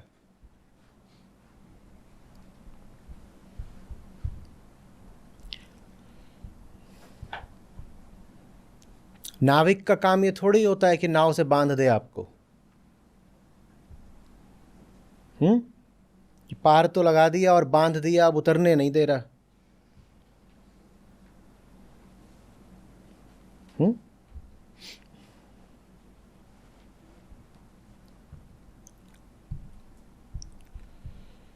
ये जो बात थी आज की बिल्कुल स्पष्ट है। कस्तूरी मृग की बात संत साहित्य में बार बार हुई है, बार बार हुई है। जब भी वो बात सामने आएगी तत्काल क्या समझना है? कस्तूरी मृग से आशय ये है कि बाहर जो अच्छा है वो तो अच्छा है ही, पर वो जो कुछ भी अच्छा है अगर मैं उससे आगे निकल सकता हूं तो उससे कुछ ज़्यादा अच्छा मेरे भीतर है। वो जो ज़्यादा अच्छा मेरे भीतर है उसी को कहते हैं कस्तूरी। वो मेरी कस्तूरी है।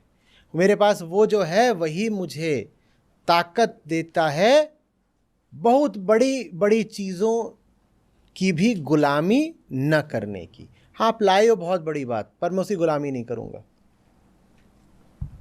1 करोड़ ठुकरा दिया आपने, तो आपके भीतर निश्चित रूप से कितना था? 1 करोड़ 1।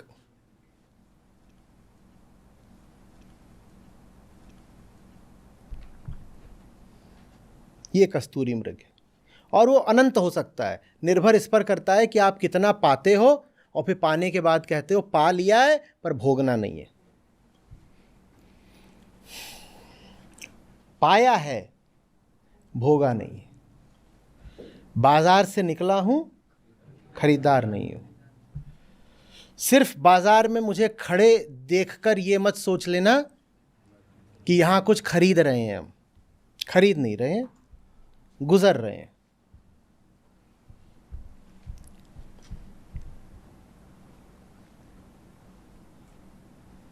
स्पष्ट है बात?